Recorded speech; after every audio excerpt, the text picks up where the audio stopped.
his corrupt ministers? No. Does Ruto need a task force to dissolve his government? No. Does Ruto need a task force to deal with impunity? No. Did Ruto need a task force to reconstitute the IEBC? No. So why did he wait this long? In any event, he has not reconstituted it. And we know for a fact that given the uprising of the Gen Zs, Ruto is mortally wounded. Ruto knows that in 2027, if we were to reach there, and I would suggest we don't, he would be toast. Kenyans would not be voting for him. So what is he trying to do? He's trying to choreograph a vessel, a vehicle, an outfit that can deliver a presidency on a silver platter. As Tony correctly stated, he has completely bought the National Assembly. So there are no checks and balances coming from the institution that is supposed to keep him under check. He has threatened and bought a significant portion of the judiciary. So the rule of law is a myth, a fictitious wish by many people. Ruto knows that the only check now he has are the young people on the streets. And he would like to cripple the young people by bringing PR stunts, choreographing task forces, illegal ones, and committees. And of course, the conman and his associates are always ready to assist them. Now, I have heard many people speak, including Ruto, and they talk about violence. We know for a fact that Kenyans that have been protesting have not been violent. We know that for a fact. We know that for a fact because the first 2 days of protest were very peaceful, with the exception of the police shooting and butchering people. We know for a fact that the demand initially was because of overtaxation and because of Finance Bill 2024. But as a result of Ruto's unbridled, atrocious response, the people have had no reason not to demand more. And right now, the demand on the street is that Ruto must go. So Ruto comes back and tells us he cannot go because he was elected and that his term is 5 years. But Ruto forgets that there is history in front of him that contradicts him. As I have said many times, Article 1 of the Constitution of Kenya vests the power on Kenyans to recall Ruto at any time and take back the power they donated to him as their representative and exercise it directly themselves. And there are precedents, and I'm going to go through the precedents so that we disabuse them of this notion that people cannot do this. And the precedents are not just in Kenya, they are all over the world.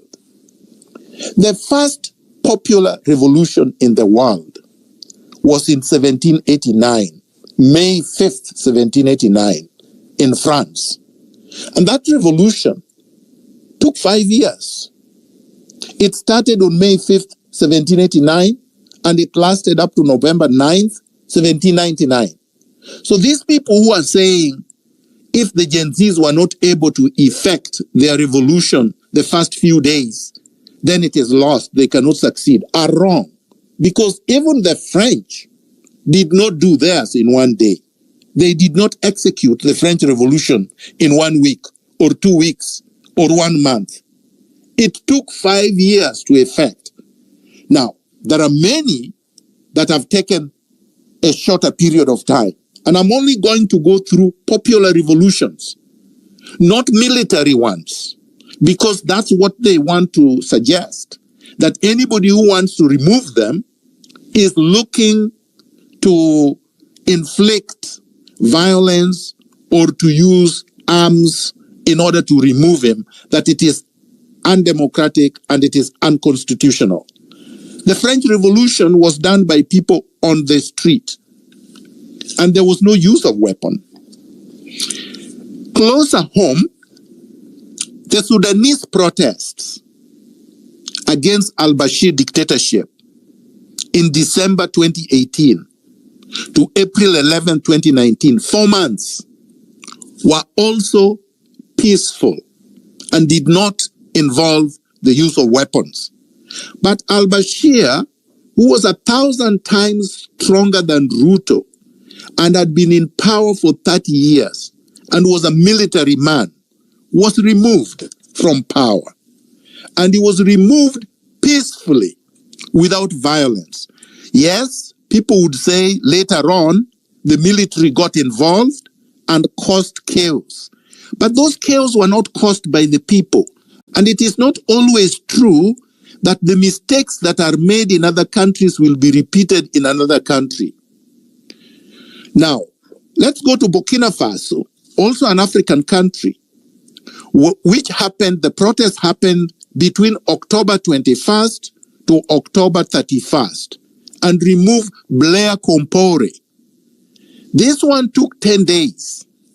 Again, a dictator who had been in power for more than 30 years was removed by people on the streets. Let's go to the Philippines. 1986, February 22nd to February 25th, 3 days, protest against Ferdinand Marcos. Peacefully removed a dictator, a tyrant, without any gun being used. Let's go to Sri Lanka. Just the other day, March 2022 to July 2022, 4 months. They removed their tyrannical, their main tyrant, and he had to fled the country. Let's go to Romania. In 1989, a dictator called Nicolae Ceausescu, again, was removed by police, by public peaceful protest. In other words, what am I saying? What I'm saying is that Kenyans must learn that we have historical precedents where a president that has become rogue, that does not respect the rule of law, that has abrogated the constitution, that subverts the rule of law, that has tried now to castrate all institutional mechanisms of accountability, can only be brought to account through protests. Peaceful, huge protests. There is no reason to dialogue with this man because he has already demonstrated that he's not interested in having a discussion. If he was interested, he would have not unilaterally constituted a committee to have a discussion with the thugs and conmen and purported to have power to appoint 152 people to have a discussion, a monologue with him, a meeting that he chairs as the main culprit that has inflicted harm on Kenyans. He wants to chair this team. Also, he would not have unilaterally abrogated the rule of law and then decided that he constitutes a task force to audit debts that were acquired illegally, and then appoints one of the creditors, a representative of the IMF, to chair that team. Even after the people have told him, you are wrong, this is illegal, and the courts have also issued orders, interim orders, telling him that he cannot continue, he was still making an assertion yesterday and today that those teams will continue to work. So Ruto is incorrigible, is irredeemable, is rogue, cannot be reformed, cannot change, and must be removed from power. So I will end there and say that my suggestion, in a nutshell, is that because of historical context, I believe Kenyans should be holding these demonstrations daily. And I believe Kenyans should be chasing after senators, MPs, cabinet secretaries, principal secretaries, senior bureaucrats, so that they cannot even go to their offices. We must make the country ungovernable wherever we are, so as to make this government fall so that we can go for fresh elections. That is not calling for chaos. That's calling for order, because chaos is the second name of this regime. I will end it there. Thank you. Thank you so much, Dr. for your contribution. And so I have two questions for you. First, I have a comment when talking about how people have been killed. There's an incident that actually occurred where, the name and the number of the policemen who murdered Kenyans was circulating online. And there's a Kenyan who called and asked him why he was killing the people. And he's on record. He was recorded saying, I'm sorry, I did not shoot you too. So this shows, the level of confidence some of these people have while killing Kenyans. The policemen, nothing has happened to these policemen. And I think I posted about it in the morning and tagged also IPOA. I would like to request everybody else who's in the space and can help to really try to find a way that at least people who are working in the forces, or what has happened until now, just some justice can be received for the victims, because it cannot be that the police were supposed to protect, even unethically, after killing somebody, go ahead and say to the citizen who's complaining that the only regret they have is why they didn't shoot. The question I have for you, Dr. Miguna, before I move to Dr. Mutunga, talking about the task forces, under normal circumstances, it is the opposition that should try to stop the ruling party. Do you believe that if the opposition was working in Kenya, they would be able to stop, or do you think they would still be outnumbered with the numbers that the current ruling party have? Just 1 minute, and then I give the mic to Dr. Mutunga. Oh, thank you, Maj, and thank you for that anecdote. If the opposition was working as an opposition, by this time, they would have brought a motion of impeachment. But you see, they're not even talking about impeachment. If the opposition was working as an opposition, they would have joined the Gen Zs and the millennials on the streets demonstrating against Ruto. But they have not done that. If the opposition was working as an opposition, they would have opposed Ruto publicly, consistently, and throughout, very loudly, telling him that he had no power to deploy the military on the streets, that was illegal, that he had no power to form the task forces, and they would never have joined Ruto in calling for dialogue. But as you can see, the so-called consultation was between Ruto and Raila Odinga only. Even Kalonzo Musyoka is complaining that he was not involved in the discussions. So we do not have a body, an animal we can call the opposition. What we have in Kenya is an animal we cannot describe. It's not an opposition. And these so-called leaders are not leaders. These are organized mafia, organized cartel. In fact, I was pleasantly surprised today in the morning. Somebody sent me a clip of a former spokesman of Moi who called them just that. So imagine if the former spokesperson of Moi, the dictator that terrorized us for 24 years, can look at these men and say, they are all the same. These are all cartels. They belong to one club, and even after they retire, they will continue to loot public resources because they have passed laws that guarantees that they keep stealing. So what do we need? We need a reset. We need to transform our political, legal, and cultural infrastructure so that we remove from the system this continuous culture of impunity and exploitation.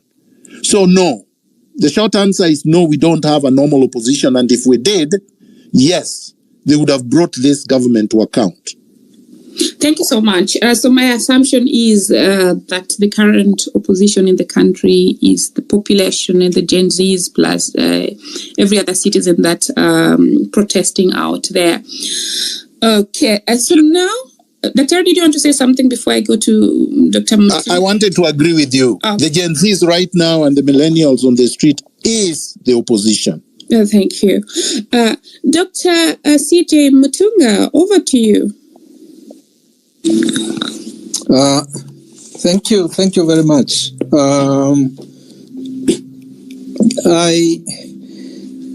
Let me start by saying that what happened yesterday, is a great thing, because in this country there's been a narrative that I've always myself found opportunistic and historical. The narrative that the two factions, the two ruling class factions, within them there is one that is a lesser evil. There are people, academics, politicians and others who basically advance this narrative whenever there are elections, that of the two factions, let's choose the lesser evil. And I think it's unacceptable, because if who chooses between evil? It's nobody chooses between evil. And what happened yesterday is what we have been saying all along, that these two factions and their political parties are basically birds of the same political feather. Okay, and they come together when their class is challenged, and that's what has happened. So I hope going forward, this narrative that sees the various factions, and these factions are grounded on monetization and ethnicity. That's how they organize politics, and they also share these values. Well, they are not values, evils of corruption, stealing resources, wasting resources, and we're talking about a dictatorship that is going to be 61 years old in December. Okay? And I think you remember there was a time when Moi said that, well, Kanu will rule you for 100 years. They have already ruled us for 61. The people who you saw meeting yesterday, they are all orphans, of the Kanu dictatorship. There is not a single one of them, that can claim that they are not part of that 61-year-old, dictatorship. So, Hillary was right when he talked. I don't know whether it's Hillary or somebody else. I guess it was Kingston, when he talks of self-preservation and survival. Okay? Those are great words about classes, that they come together for self-preservation and survival. So that's important to know. And the other thing that made me very, very happy was the demand by the Gen Z that they were going to occupy World Bank and IMF. Because in terms of politics, you have to connect the foreign interest with the people who rule us, okay? And analyze very, very clearly why our leaders, or these two factions, are enslaved by foreign interests, and why they take, orders from foreign interests, and they've never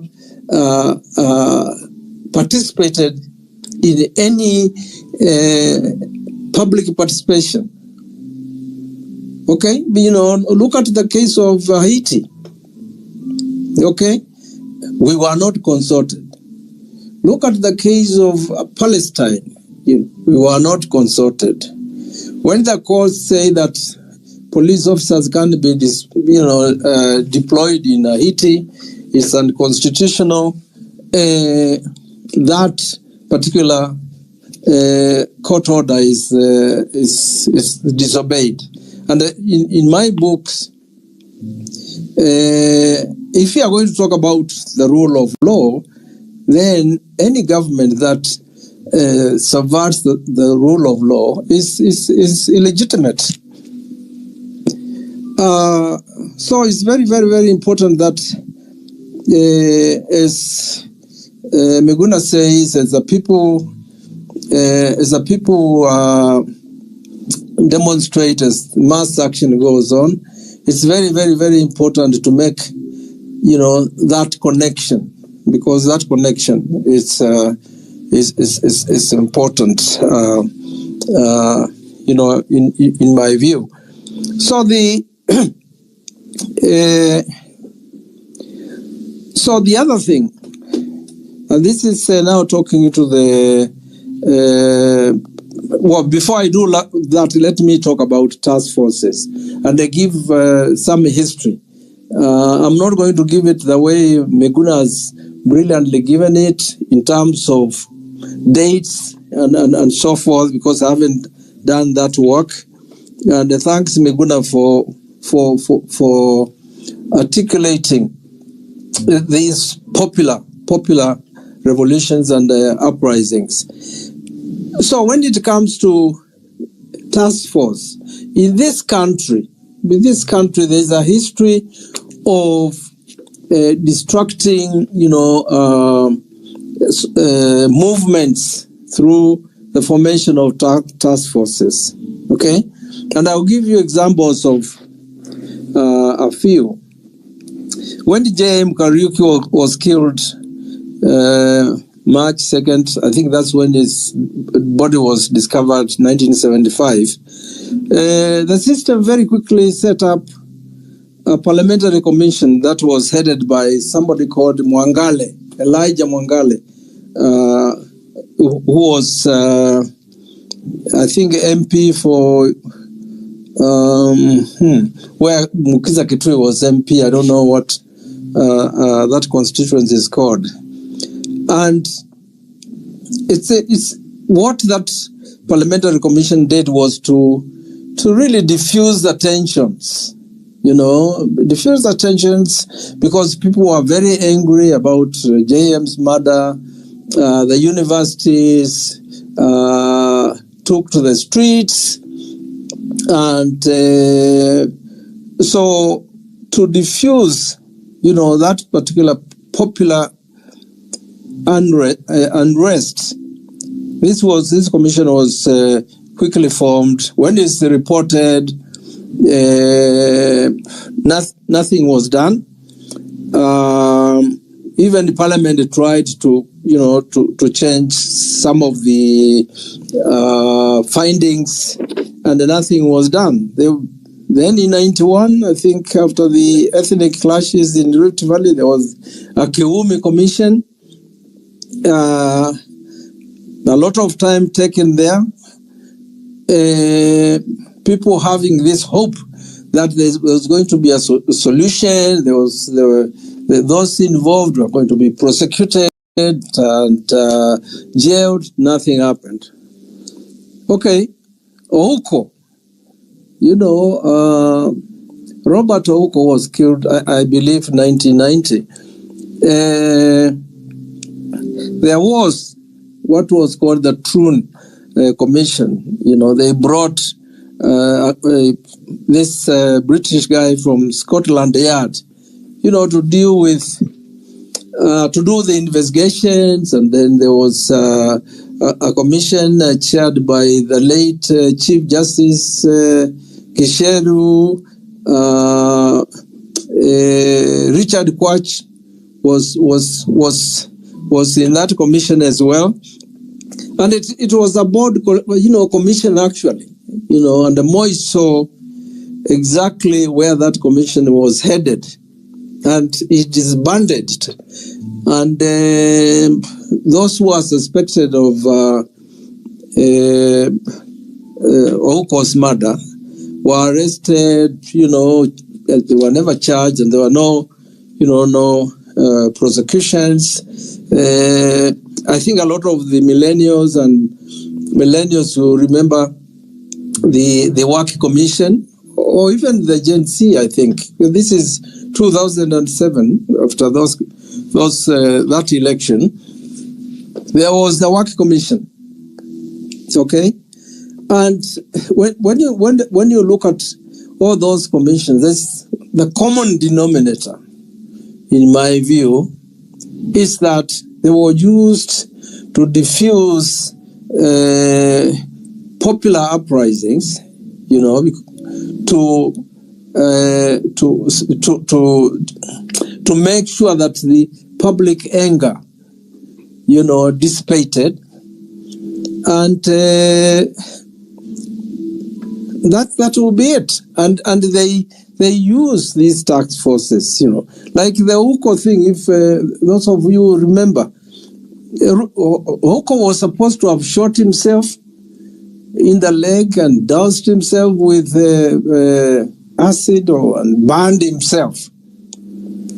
That was basically the theory that the government, advanced. So task forces, commissions of inquiry, whenever there are issues, and Miguna made this point, who appoints them, It's the culprits, the people that we suspect are the criminals between what has happened.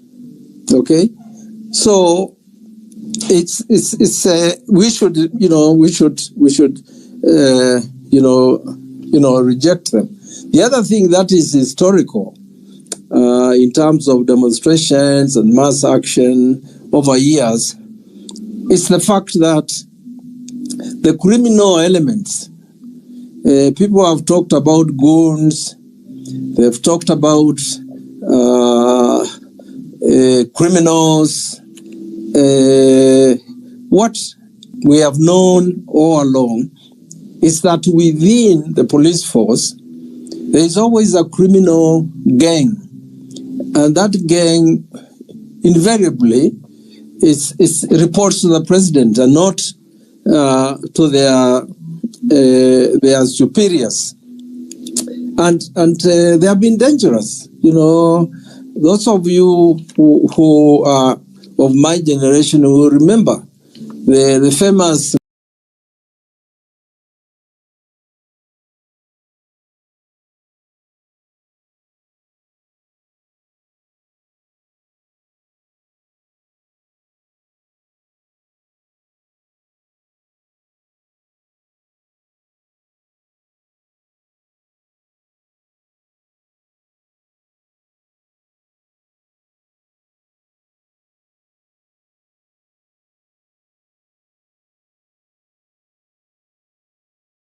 Gorokos, there was during that period, so that President Moi would not automatically succeed Jomo Kenyatta in the event he died in office. And the others, you must have heard of Kwekwe, the flying squad.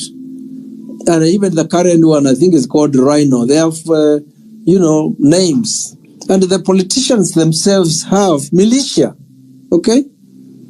You must have heard of Raila's Men in Black. Okay? You must have heard, or you might not have, but a lot of people of my generation would know that in 1997, Ngumo had a militia called Jesh la Mzee that terrorized us action during that period. So when the president talks about criminals and the gangs, is not telling the truth. And I honestly, I don't think if he tells the truth, it must be by accident. And even that one, I wouldn't believe it. So the gangs and the Gen Z have seen this clearly, that these people join the demonstrations and they do stuff, and the police seem to to protect them, and so of course they are deployed to completely make people angry against the peaceful demonstrators, because they'll say, oh, these people are destroying property, they are stealing and so forth. And it's wrong for us to accept that dialogue or that argument, because a government that cannot protect property and lives actually is illegitimate. And that's a legal position as well, as well as a political one. If you are in government and you cannot support, protect lives and the property of the citizens, then you are illegitimate. And there is a lot of evidence that we have seen where the police, watch as people, commit crimes.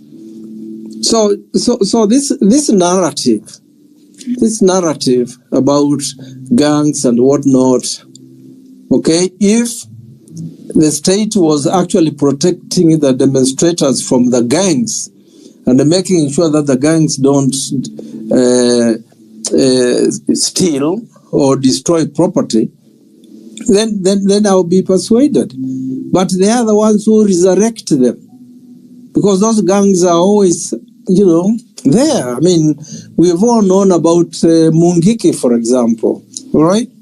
So that narrative should not actually, be accepted. But I just wanted to finish by, celebrating the Gen Z for expressing, their anger,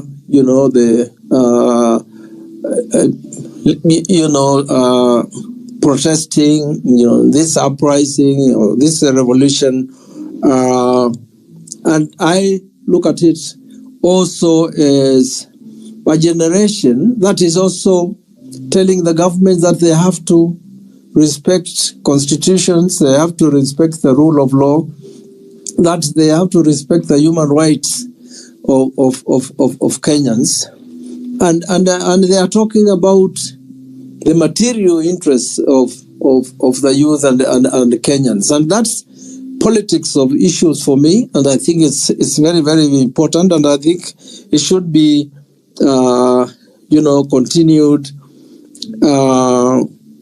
The Gen Z will have to decide, and I'm sure probably they have already decided, because I know they have political parties and social movements, that particular generation. So basically,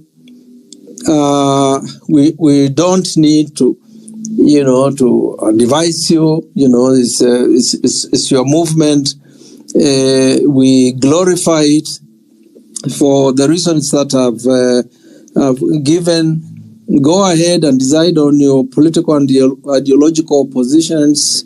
Make sure you continue, making your political demands, and watch out for politics of division through ethnicity. The factions you are dealing with. Be very good at organizing politics on the basis of ethnicity and the monetization, and also they know they have the backing of foreign interests. So those are some of the things you have to,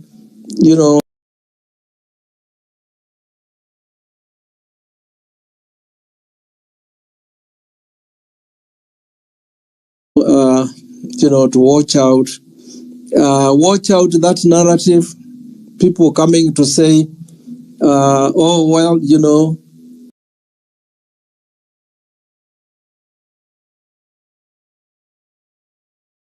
the dialogue we are being invited to is a monologue, but to obviously expose you to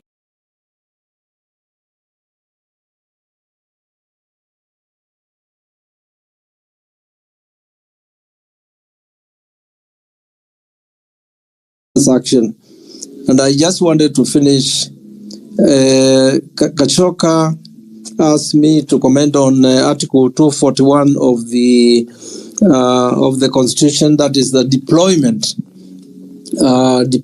of the military.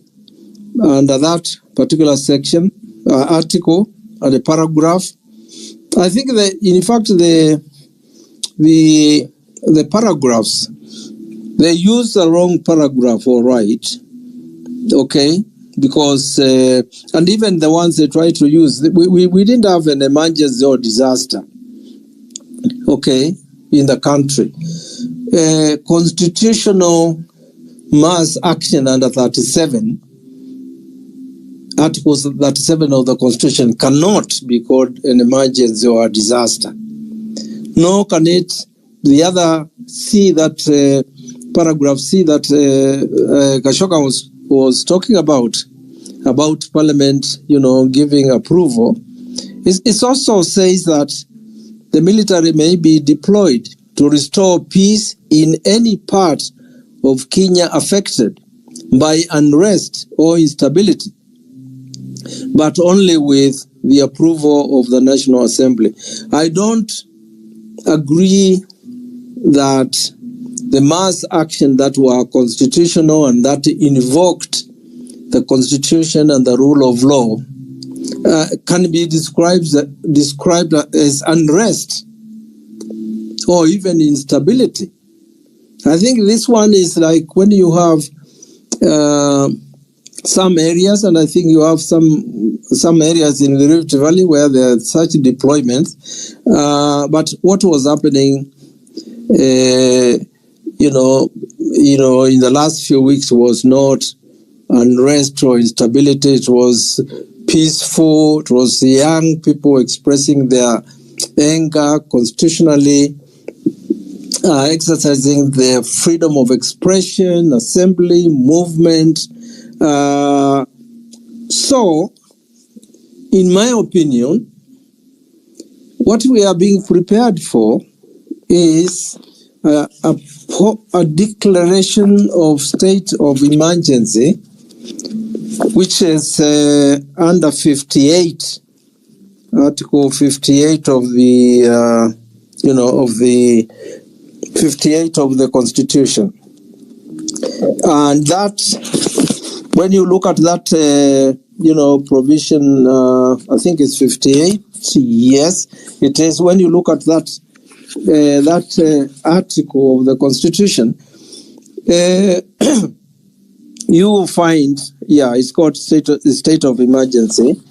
You will find that the person who does it, okay, it's the president, okay, who declares it, that, state of emergency.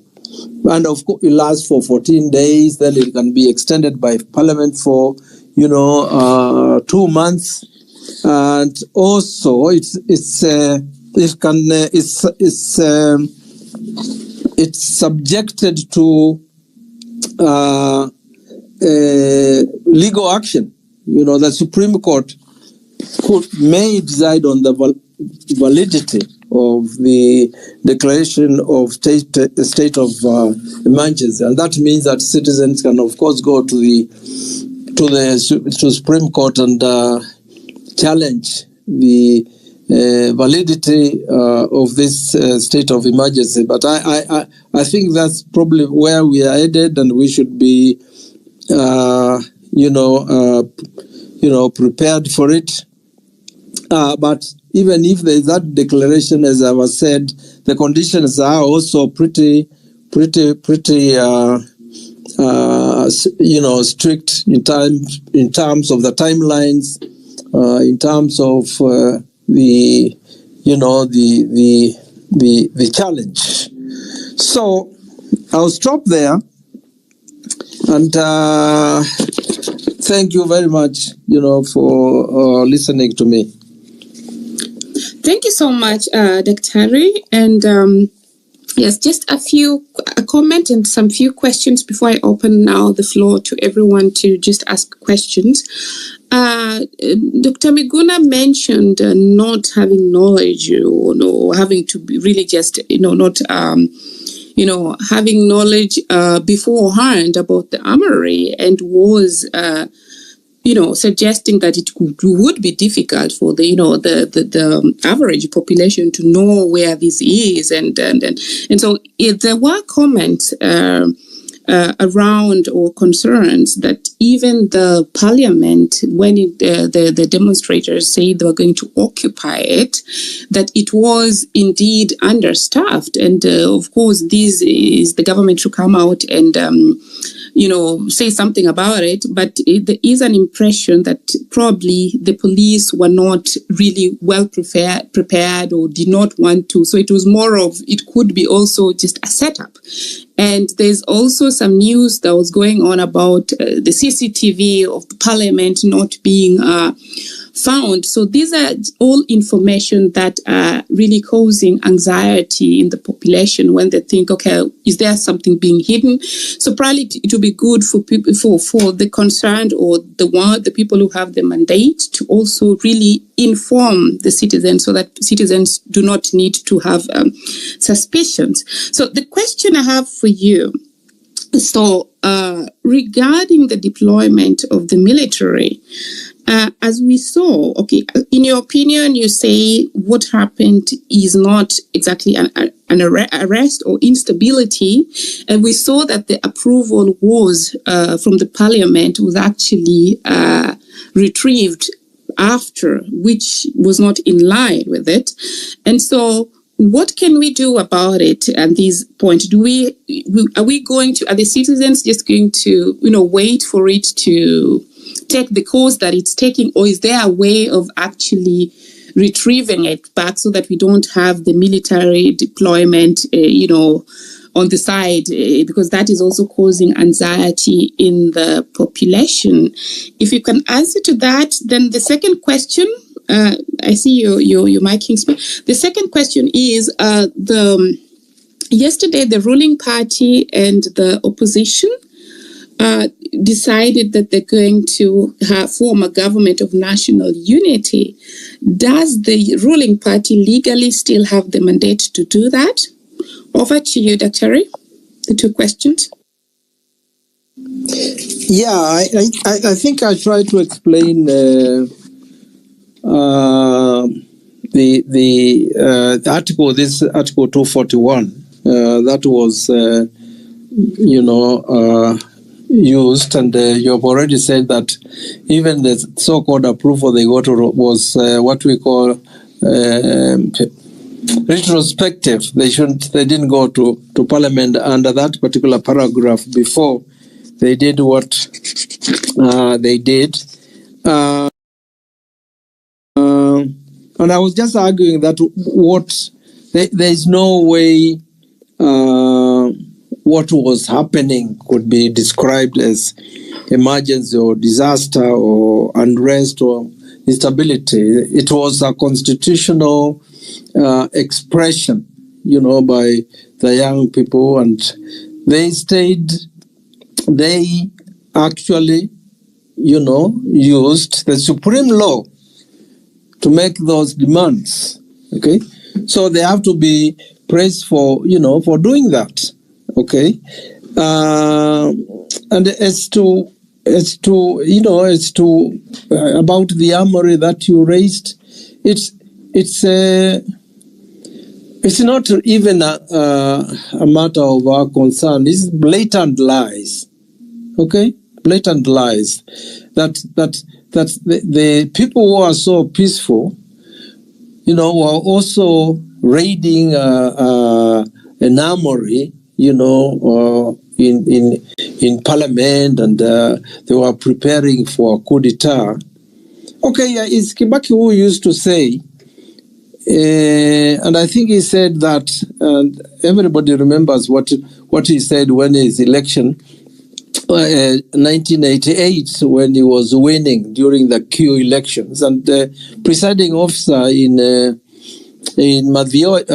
Odaya wanted actually to declare the person who was losing the winner, and Kibaki told the presiding officer, my friend, even rigging elections requires intelligence, and you don't seem to have any intelligence. Those lies that are being told about the Gen Z are lies, and they are lies that are being told by people who are not intelligent. Okay, they are utilitarian. I think the regime will keep on lying and lying until you accept lies, as truth, and that would be my position. And I think Miguna also had a brilliant case about it. He asked brilliant questions about it. Okay, what has happened? And those questions he was asking, anchoring them, on the state's responsibility to protect our lives and property. Okay, why haven't they investigated? Okay, so I think that would be my position. This invocation of 241, in my view, as I said, is to prepare us, or to test the waters, as we said, to see how we would react, to the deployment of the military. And I've already explained that if that happens, we should be prepared to challenge it. Because the only way I can see, in the old days, of course, a state of emergency would be declared, and there were no limitations and there were no constraints. So, and then people will be basically intimidated that way. And all states want to create fear. Okay, so as we go forward, we should remember what Comrade Julius Wajira has always said. You lose your fear, they lose their power. Okay, so that will actually be our position, and we need to explain it to agency. We'll have to explain it to parents, friends, everybody, that there will be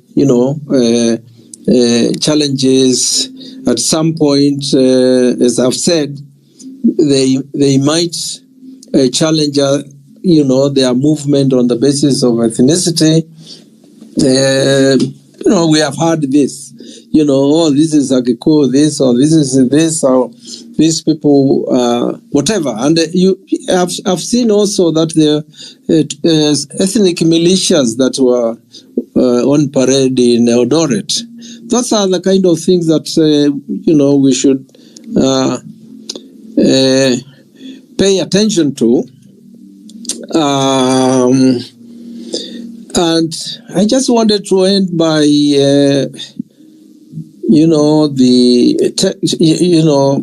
reminding people who remember the demonstrations that were taking place in the world, Paris, Seattle. There was a young man in that demonstration, and the Gen Z have really been fantastic in their placards and slogans and their demands, and they have also been fantastic in their humor. So this guy was demonstrating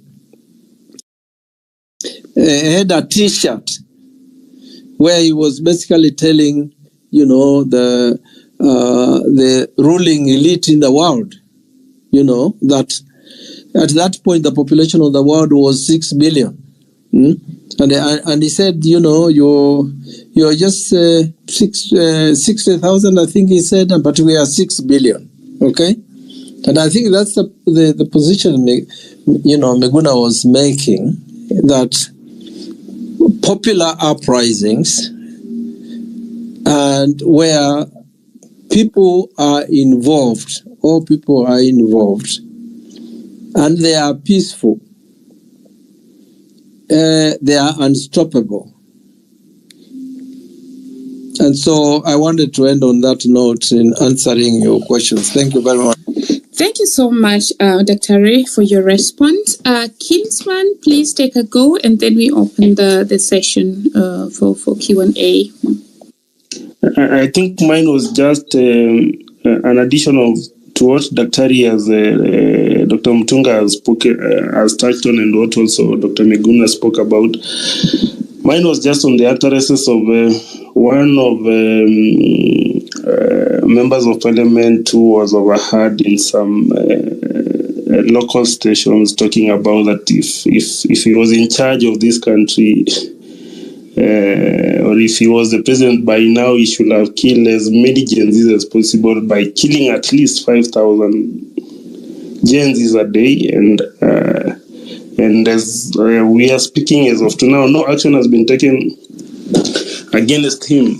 And as the Dr. was saying, these things that they are mentioning, I don't know, they have an armory in parliament. Is it that they are preparing us for something that we don't know? Dr. Miguna, back to you. Oh, thank you, Kingsman. I think we are going to open the floor for all the other comments. But maybe Ruto was just trying to scare people. Maybe, some of these people are cowards. It's possible that there is even no armory at Parliament. I mean, why would there be an armory in Parliament? I didn't know about it. That was the first time I was hearing about it. Parliament is not a military installation. So you would have police officers that are guarding it, but an armory, that's a new word. It could be that in order to instill fear on Kenyans and the Gen Zs and millennials, for example, he wanted to lie to say that there is an armory so that people think that, we don't go back there because they could slaughter all of us. And of course, now you make the statement, you remind us of Farah Maalim, the MP for Dada, who basically said that he would commit mass murder at an industrial scale if he was president. I mean, this is done in the midst of the protests. And after so many people have lost their lives, so many people have been abducted, and some are still missing. He says this. And he says this without any kind of uproar. No condemnation from his fellow legislators. No condemnation from Ruto himself. Actually, significantly, no condemnation from Raila Odinga and the ODM leadership. Like, this is unbelievable. And of course, he hasn't been apprehended. If for nothing else, if Ruto was intelligent and had emotional intelligence, he would have done and said something. What I get from all this is that we actually give these people more credit than they deserve. These guys are not intelligent at all. These guys actually have no clue how to manage even a chicken coop. Ruto is supposed to be a chicken seller and probably a chicken grower, or what do you call somebody who rears chicken? But he does not have the intelligence of chicken. Even chicken would know that you don't do that. That after this attack that his goons have had on the people, you don't go there and have your people threatening them, boasting about what you've done, congratulating the police for killing people. But that's what they have done. Essentially what they are saying, well, there's nothing you can do. You did a protest, I killed some of you, I will kill more, and there's nowhere I'm going. I think that this kind of arrogant chest beating should have the counter reaction by the Gen Zs through huge protests to show him that this country does not belong to you and does not belong to these people that you control through public resources. Because to tell you the truth, what I saw there yesterday, the men, and they were all men, they were all old men. See, a lot of us think that some of us are of the generation of those men. Most of those men, except Ruto and probably Kingi, are even of my generation. But they were all men, old men, very old men. And there is nothing about, I'm not complaining about their age, but I'm saying, can you imagine having a meeting at Kenyatta International Conference Center about the crisis that has been brought by popular protest of very young people, teenagers mostly, and you don't have even one Gen Z and one millennial amongst you, and you don't have a woman, not one woman? Like, he has women in his cabinet. He has women in the bureaucracy. He has PSS and whatnot. He has women in his administration. But he couldn't think of one single woman that could attend that gathering. They couldn't think of any youth, even the ones they have bought, even the most useless like Itumbi. They couldn't have that. They couldn't even have Otero that they bought the other day. They couldn't have Alai. They couldn't have any of these people. Of course, Alai is not a youth, but I mean, they couldn't have anybody that looks young. That's the kind of arrogance that you have. That you even Karen Nyamu Daktari continue. Correct. They couldn't even have the socialite bimbos. I mean, these are the people that they are normally comfortable around. The empty-headed, beautiful looking flower girls and boys. They couldn't even have that. So the kind of arrogance, the kind of tone deafness, the kind of entitlement that you have in this country cannot change until we do something so radical that it would just send all crooks either to committee or into exile or into hiding permanently for the rest of our lives. Nothing else is going to sort out this problem. And you saw it yesterday. Thank you. Thank you so much, Dr. Harry. Yes, the picture or the show, it was not diverse. I agree with you. And as we open the Q&A session now, let's start with Anna, Ndolo, Joel, and Nelson in that order, 2 minutes each. And the main speakers can feel free to chime in between. Otherwise, we will just go through and answer their questions after the 4 are through. Anna? Thank you much, Hillary King's Daktari. Today we have another Dr. Tani and everybody else on the space. To be honest, Marge, I don't have a question, but I wanted to add on to the African Union chairmanship seat. I wanted to bring another dimension to it, of which is a fact. First, we've seen Raila giving given a speech in regards to that and said, I was approached and I was told that you befit that chair. So for that reason, that's why I am going to do it. There is the race for that chair was actually between Ruto and Fawzia of Somalia, Dr. Fawzia of Somalia. Now, in the mix of this, 6 months later, some deal was done between Ruto, the Djibouti guy, president of Djibouti. We've seen Ruto giving Djiboutis a free visa and all that. So the Djibouti aspect came in when they saw that maybe Fawzia is getting a lot of momentum, and this is information coming from Somalia. Now, they asked the guy in Djibouti to come in as a competitor as well for that chairmanship seat. And then Fawzia was told to step down by the president of Somalia. When she asked why, and this is after doing their campaign 8 months down the line, 7-8 months down the line, Fawzia is told, remember, Djibouti came into the mix 6 months after Raila and Fawzia of Somalia.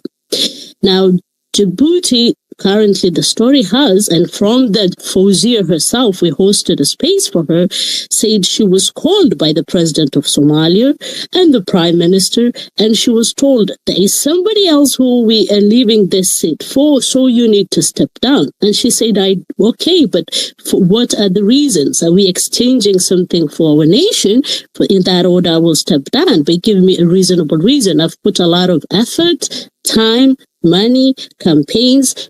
At this time, Fawzia was also backed up by the parliamentarian in Somalia. She had a full backing of the parliament. She had full backing of everybody when she was submitting her applications. When that happened, I will finish much. When that happened now, the reason Djibouti is coming into the mix is for this lady to step down, and then Djibouti does not have the person they've put into the competition does not have a chance against Ruto.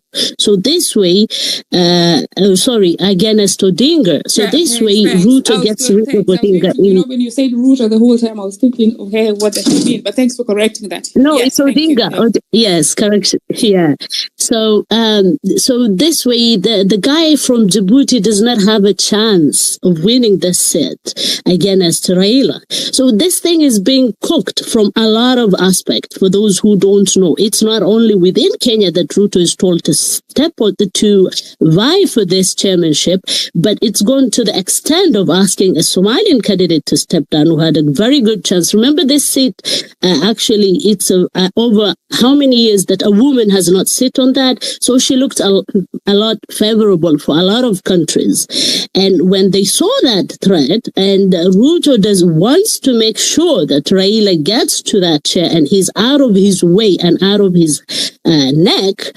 So they approached Djibouti. And now, as we speak, the lady from Somalia, her president has refused to give her the endorsement letter. So that means he is going to be out of the contest. And this to guarantee a chairmanship for Ruto, for Raila. So Ruto is going to a lot of extent. It looks like Ruto and Raila are now, I think, Dr. You've been vindicated. They're all in the same bed.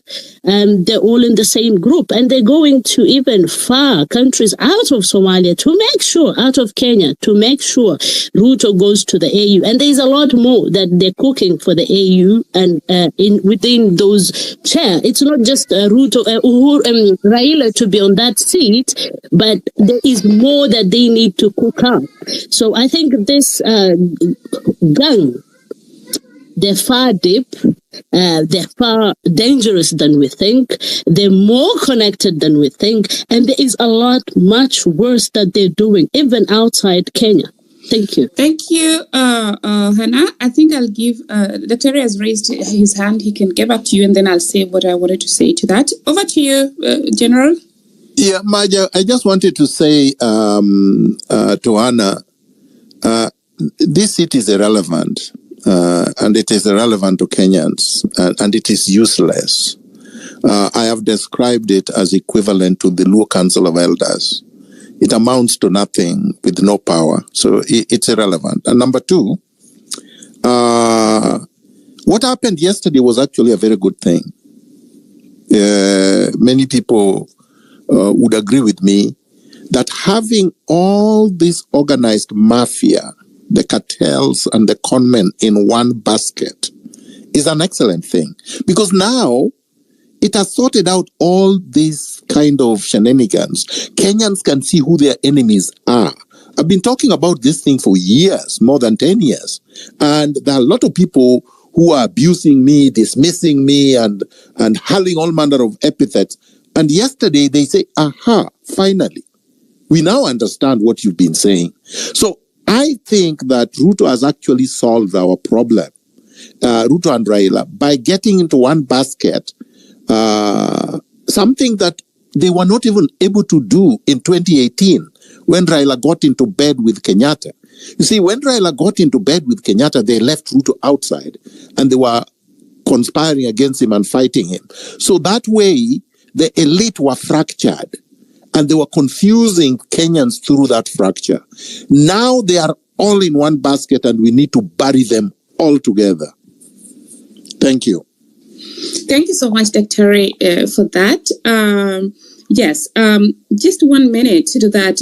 Ideally, if we do not have the corruption that we have in the country, I would expect the President of the Republic to be street smart. That means that even if they're knocking out Somalia, knocking out Djibouti, but for the interest of Kenya, that will be okay. If they're doing it in a legal way, that's just belongs to the street smartness of what one would expect of a president. Anna, I wouldn't have issues with them because other countries also protect their interests. It's only us who are not used to putting our interest first. So the chess they're playing there, of course, they're playing it under different circumstances. But if all factors were in order, I actually want to have a president who is street smart and knows how to put the interest of Kenya out there. Ndolo, then Nelson and Joel.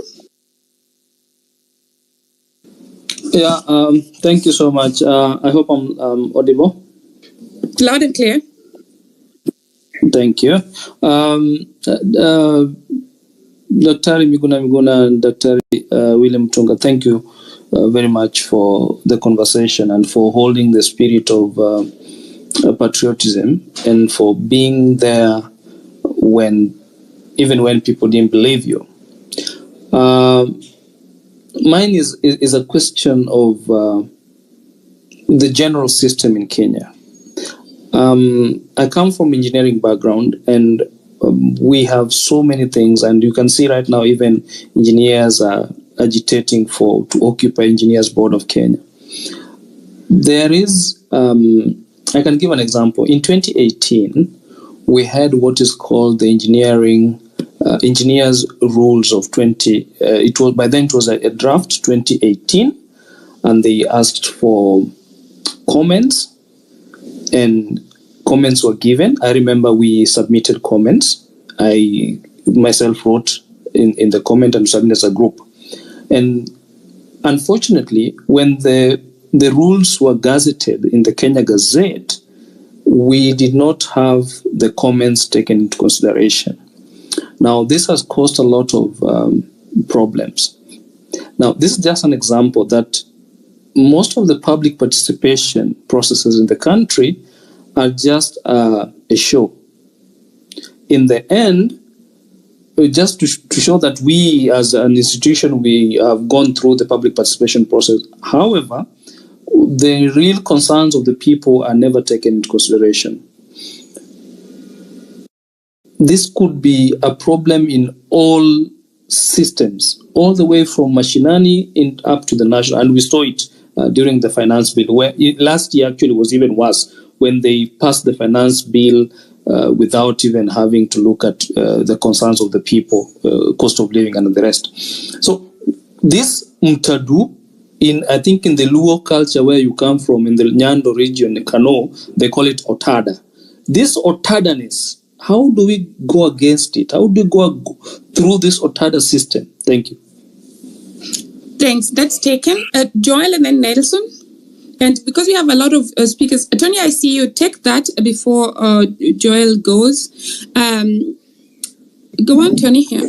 Very briefly. I wanted to just tell Joel, remember, people get the leaders they deserve. We are concentrating, yes, on the Raila and Ruto issues, but remember, right from the MCA to the MPs, we have elected very poorly as Kenyans. Because in the older days, you had Wangari Maathai, George Anyona, Tom Mboya, Shikuku. There has never been a lack of leadership within the parliamentary buildings and even within civil society. And that's one of the reasons, for example, when these goons tried to destroy the Jay-Z movement, this Sunday, there was a concert that showed peace and showed tranquility and brought back the momentum. So remember that if we did not have that leadership this Sunday, people had begun to lose hope with this struggle. So part of the problem we have is the people we elected. I just wanted to put that in. Thank you so much. Joel, then Nelson. Thank you so much, Maj, and Dr. Miguna, Dr. Mutunga, and Tony. We are really grateful for being here. Now, just a quick one in my 2 minutes. First of all, I'm interested in the word dialogue because it's gonna be prominent in this phase of this revolution. They'll come the politicians, the people in the swamp, because right now we are drowning the swamp. As Dr. Amutonga has mentioned it, we want to drown. These are Kanu orphans, as we saw yesterday. So at this point in time, we are not telling the government to use the approaches of the past, which really never worked. We are simply telling them to do. Am I the only one who is not hearing anyone? I can hear him. Dr. Harry, kindly, can you hear me? I can hear you, but I can't hear him. Okay, then just be patient. If you cannot hear the next speaker, then kindly leave and come back. Sometimes. Okay. Yeah. All right. Yeah. All right. Okay. All right. Joel, kindly continue. Okay, sorry about that, Dr. Miguna. So I was just saying that, right now it's not the time to use the past approaches in dealing with our problems. We are simply saying that to deal with corruption, to have good governance, to sack corrupt cabinet ministers or secretaries, to stop tribal appointments, bribery and all that, this does not really need dialogue. And right now we have Raila, for example. In all my life, I've always voted for Raila. And from the 2007 general elections, that was a highly contested election, which resulted in significant post-election violence. But later, what happened? Raila chose dialogue at that time and most of us and some of his critics, argued that power sharing deal was more about political expediency and benefiting the political elites rather than addressing the root cause of the violence at that time, which, if I can remember, there were systematic issues about, rigging and all that. Then it came to 2013 elections where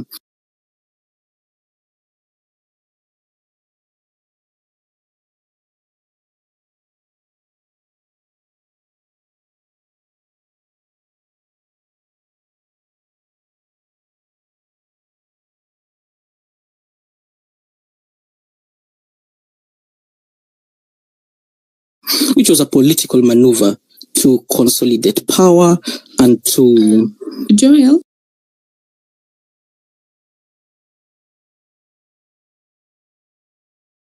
speakers who are following, who will speak after him. After 1 hour, after 1 minute, if you see my hand raised up, it means you have another minute to go. I know the 2 minutes are not enough, but please, for all the next speakers, try to really, organize your points so that you can put them across in 2 minutes, and then we'll have more people speaking. Back to you, Joel, as you land.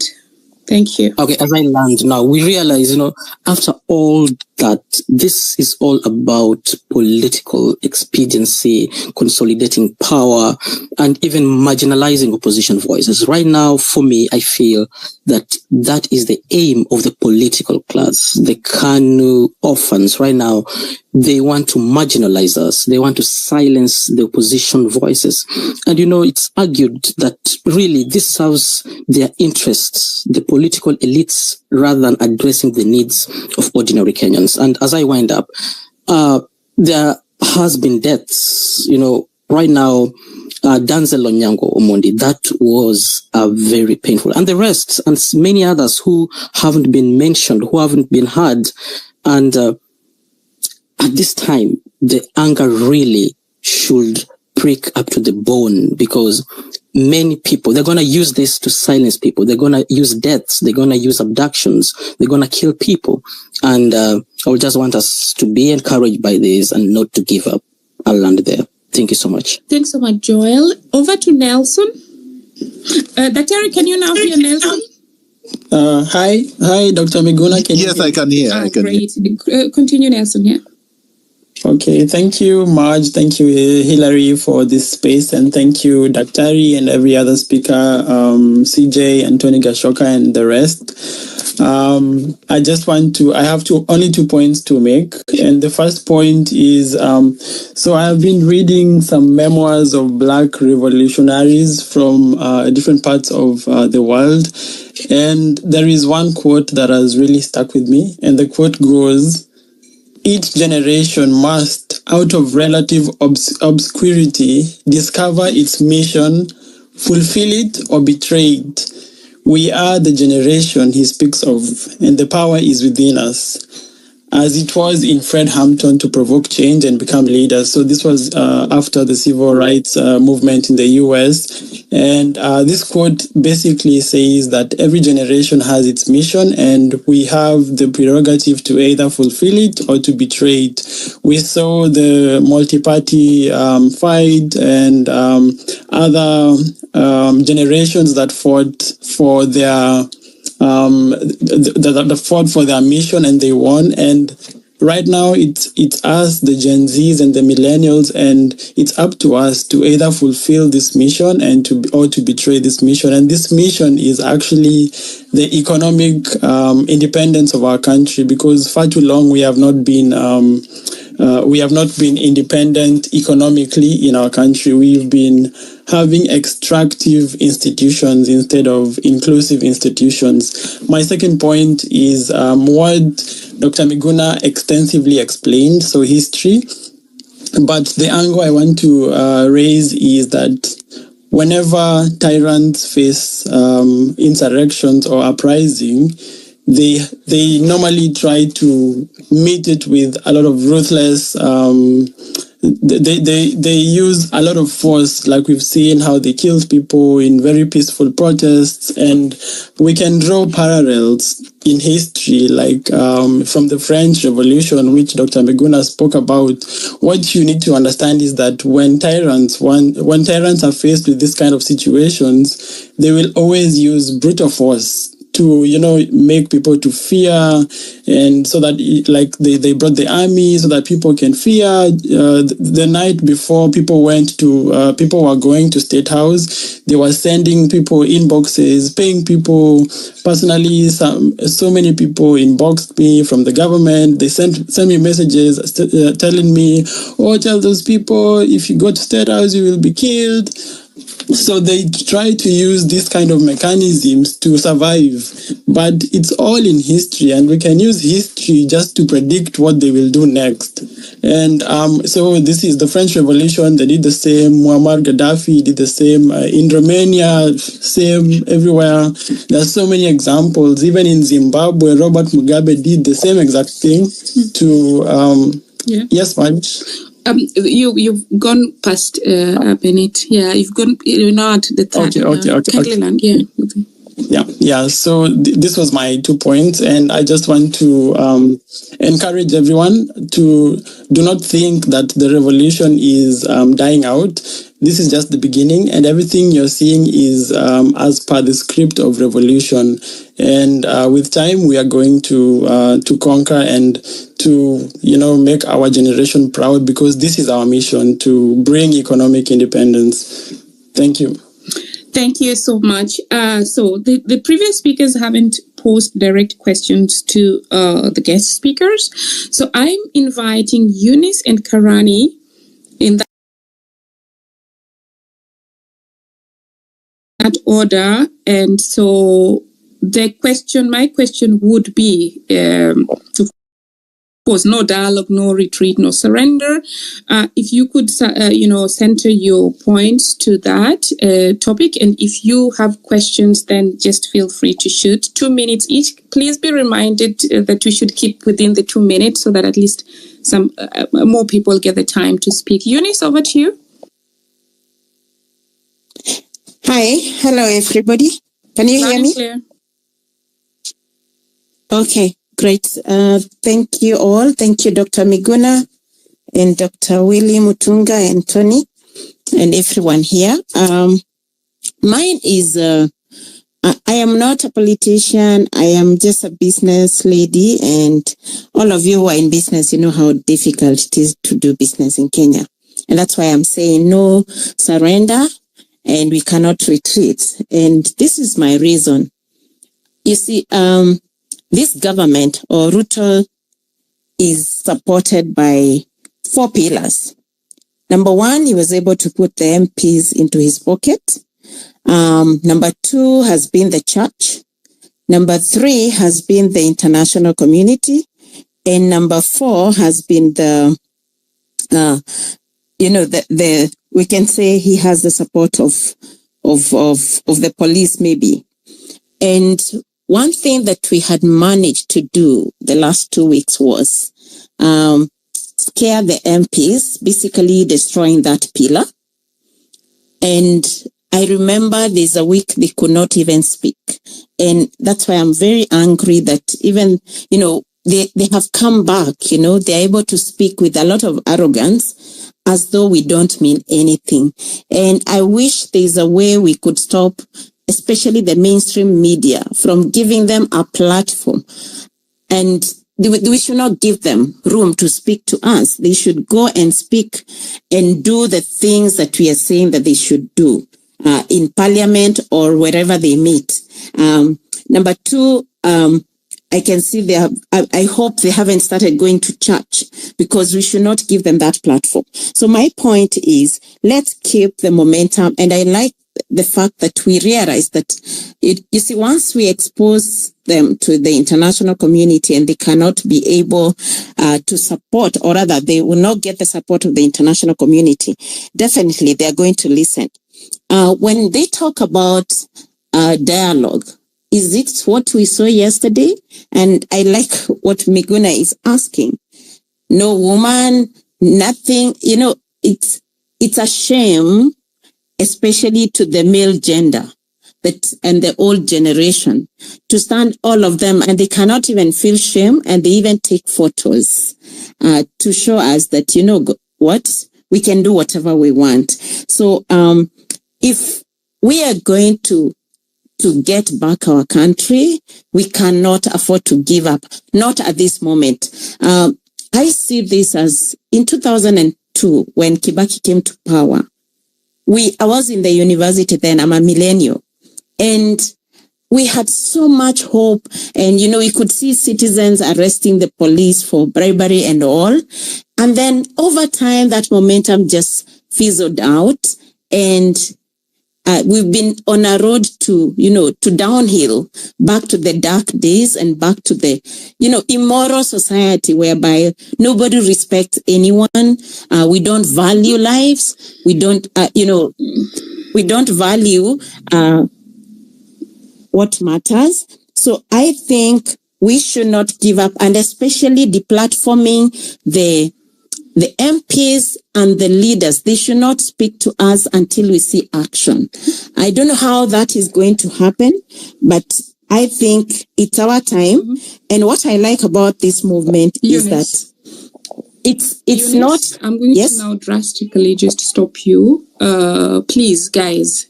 When we are expecting also order from the leaders there, we should also have the order here. It's 2 minutes each. And so kindly land. Karani, please take note. So just a moment, Eunice, I'm giving you seconds back. When I raise my hand up to all the speakers, it means you have 1 minute more. So the orientation can be that you're looking at your watch. So when the clock turns to the next minute, then the time is over. And please just do... prepare your point in a manner that you can put them across in 2 minutes. I know the 2 minutes is not enough, but we really need to. We have over 100 people still requesting. Eunice, land, and then we go to Karani. Okay. So my point is, let's shame the behavior that we don't want to see, and let's deplatform. And especially the mainstream media should not give them platforms to speak. Thank you so much, Eunice. Karani, go, and the 3 guest speakers, should you want to chime in anytime, just open the mic. Yeah, but after Karani, I think we're going to circle back to the 3 of you. Okay, Karani? Karani, can you hear me? And Kingsman, should you want to say something also, just feel free to open the mic. Karani cannot hear me. So let's go to Godfather and then KOT Son.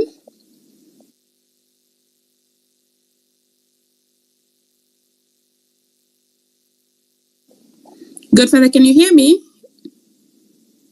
Okay. Dr. Miguna, can you hear me?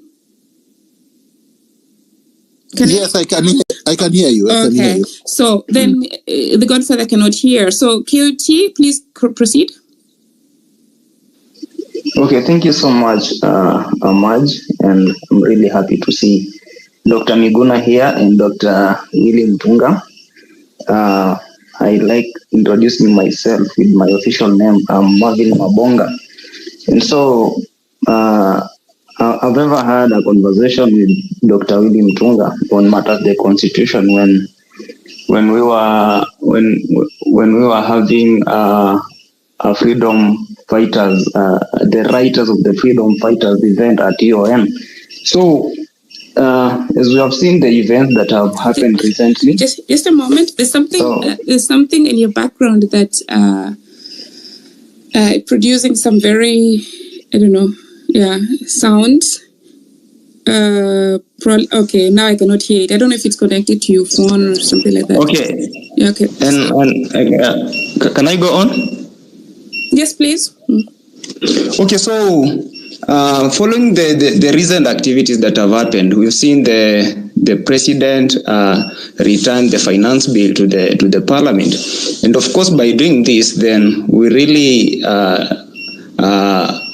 have the vote of no confidence. So I want to ask Dr. William Tunga a question: that can he explain the detailed process and legal requirements involved in the impeachment of a president following a vote of no confidence?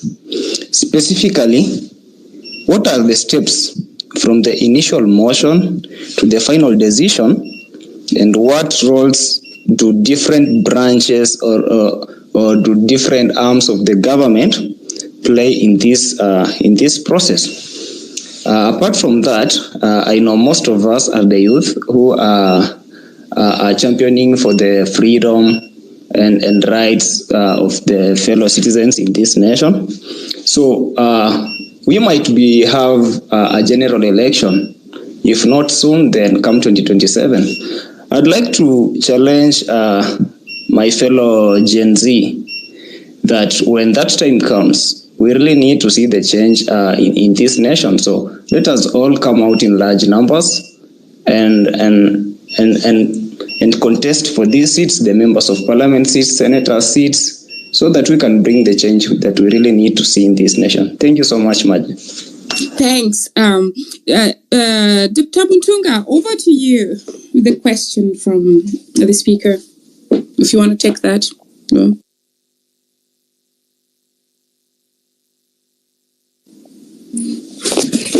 I've just picked up my pocket constitution to look at the issue, right? Okay, then shall I give you some more minutes?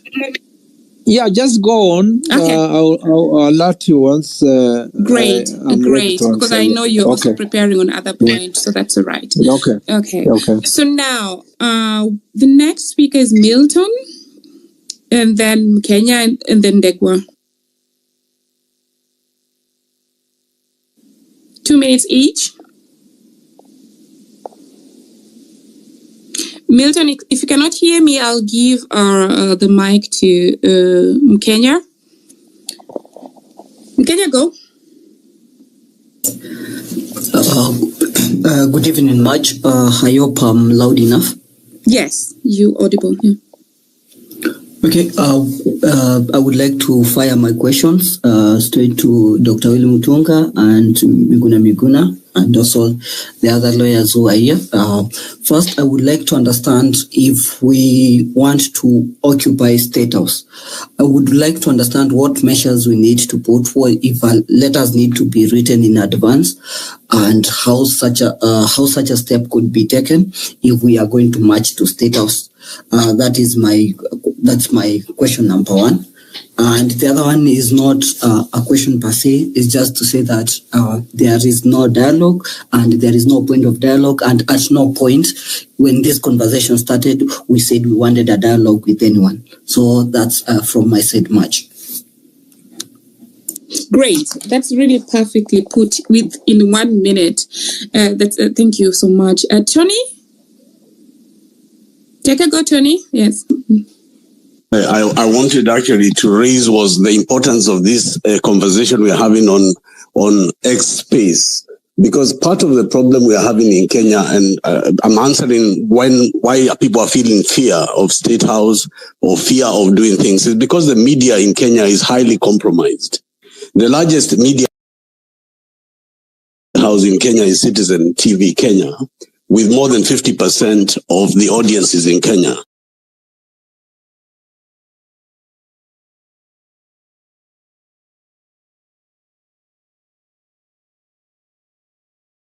Others then went and joined from Govin. She went to Parliament. In terms of the accountability of journalism, in terms of telling the truth, is zero. I tell you why. Moses Kuria has been 27 times this year on Citizen TV as their main guest. This man called Atwoli Okwara seems to, have a habit of bringing up the mainstayers of government. They are given not only government is the one that pays all the advertising with all its friends. So they blackmail these media institutions. The reporters are all friends of the others.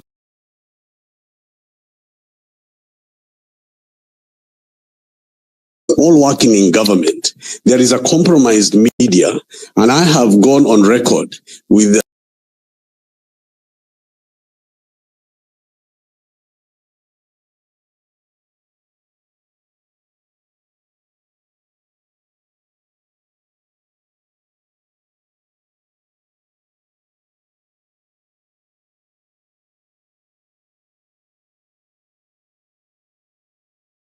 MPs have failed, but the media has failed more. I want to leave it there for now.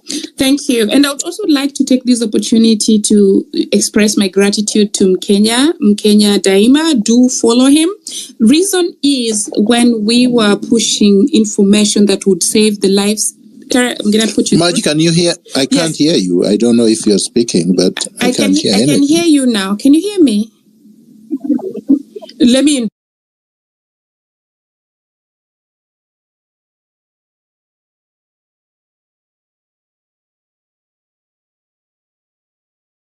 inbox. Hillary, please inbox Dr.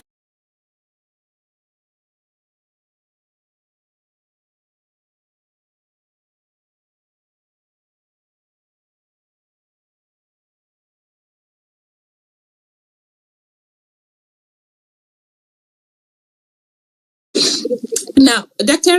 Miguna, can you hear me now? I can hear you now. Oh, great. I hope you also took the questions that were being channeled. Yes. Do you want to take a go? Yes, I did take the question that was asked of if we want to occupy State House, is there a requirement to send letters, blah, blah, blah. So this is my answer. If citizens want to take power, you're not going to give notice to the person you want to take power from. Giving notice to the person would be empowering him to organize himself so that he can arm killers to kill you. I am against giving notice when people want to go to State House, for example. That has to be a surprise. When the Sri Lankans went to State House in Sri Lanka, they didn't give notice to the president. And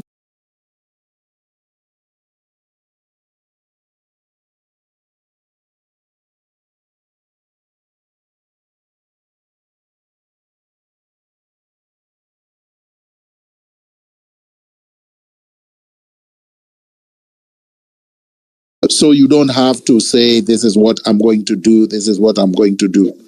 Giving that kind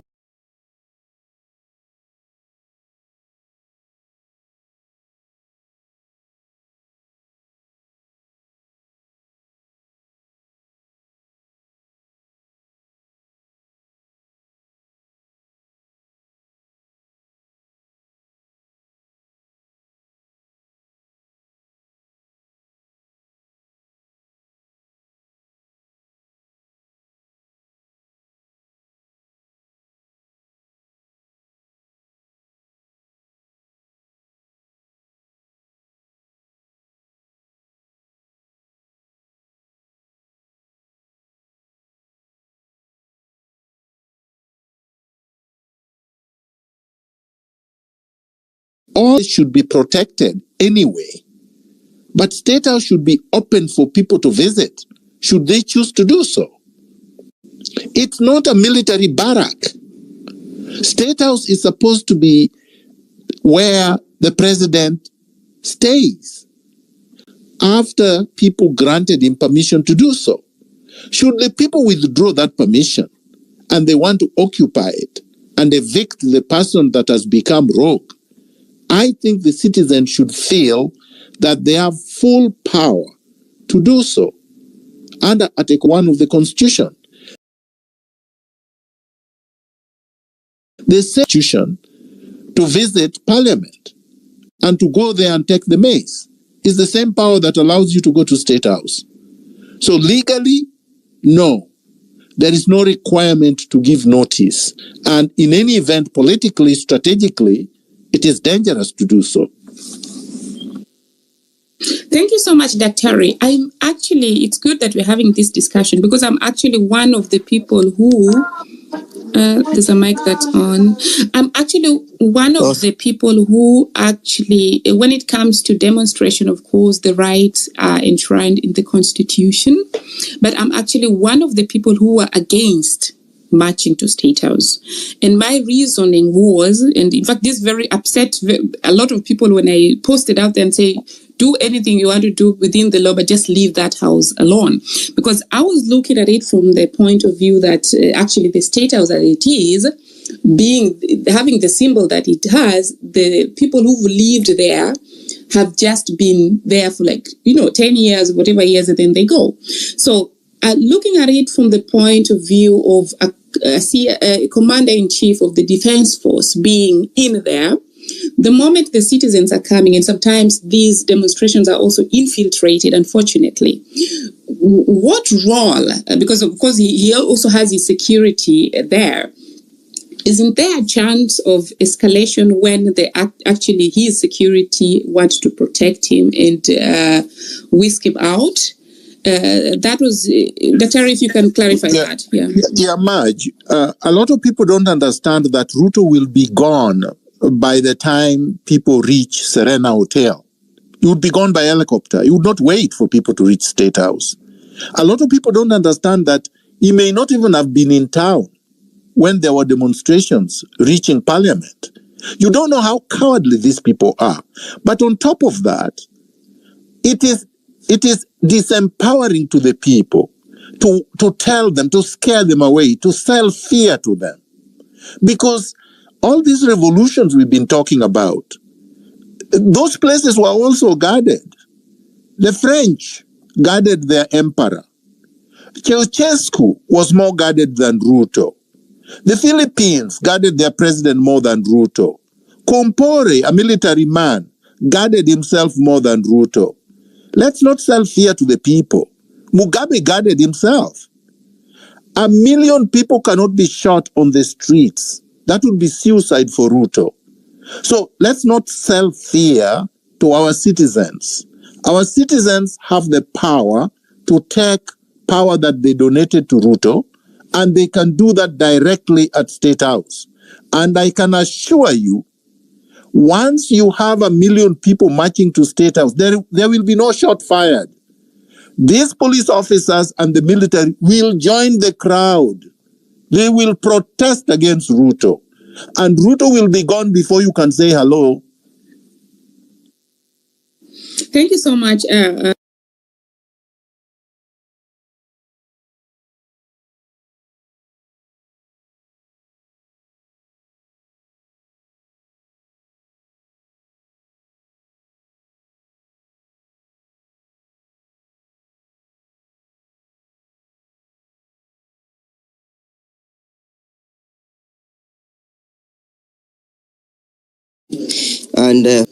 And most obliged to be granted this opportunity. I pass my regards to Dr.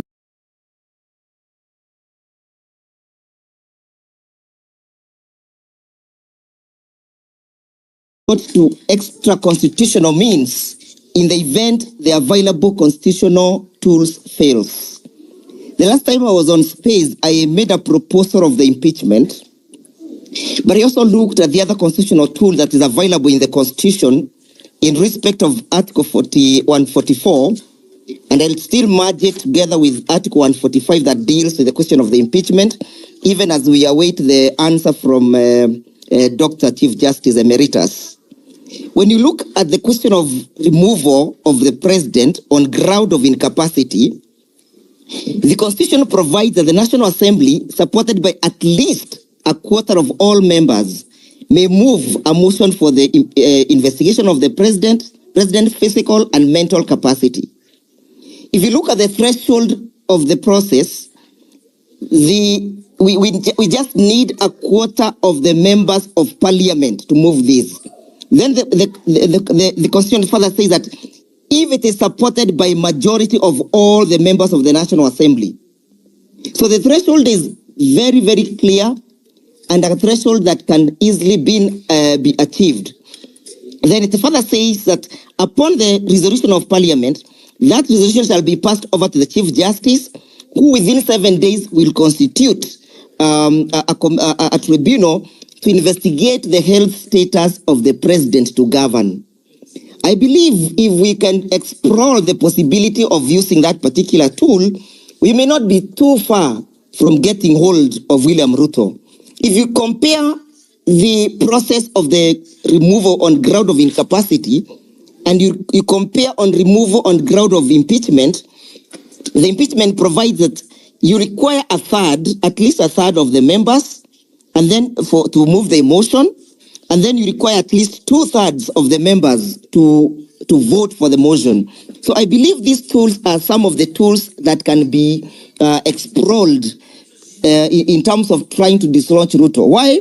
Because if we get out of the Constitution, we may never ever get back to that particular route.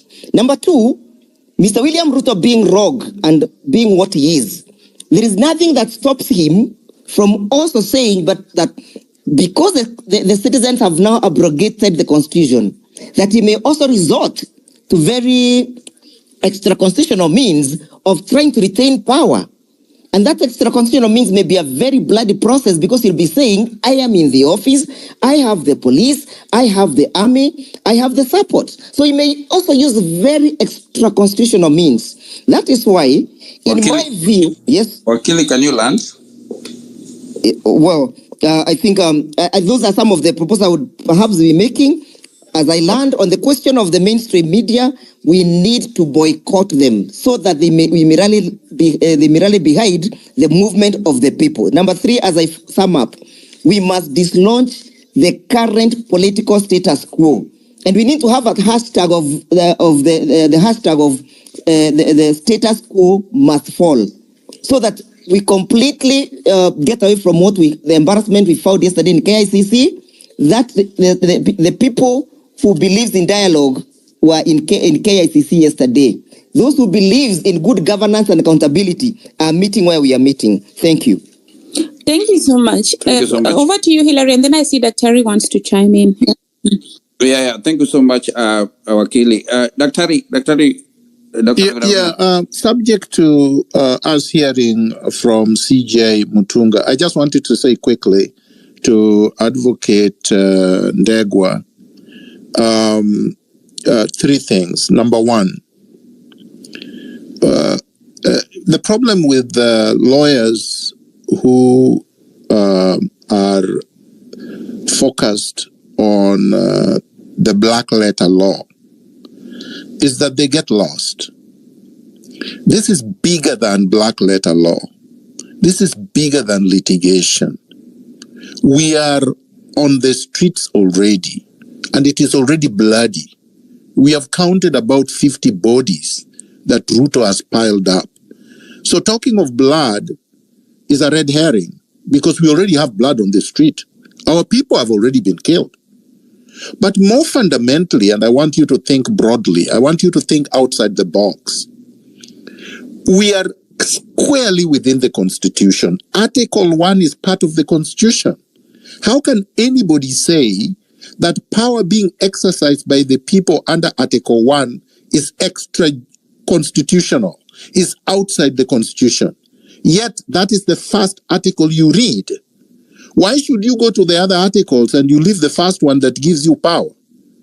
That's number 2. Number 3, impeachment is a non-starter. It's actually a big joke. Anybody who mentions impeachment and mentions it seriously may not know what they're talking about or what they're doing. We are not going to get into some exercise into futility. You're talking about people who cannot even impeach a governor? I mean, how many governors have been impeached? 2 in the history of the Constitution? I mean, Sonko and his brother from the guy from Kiambu, that's it. And yet we have crooks all over. And then you're talking about impeaching a president?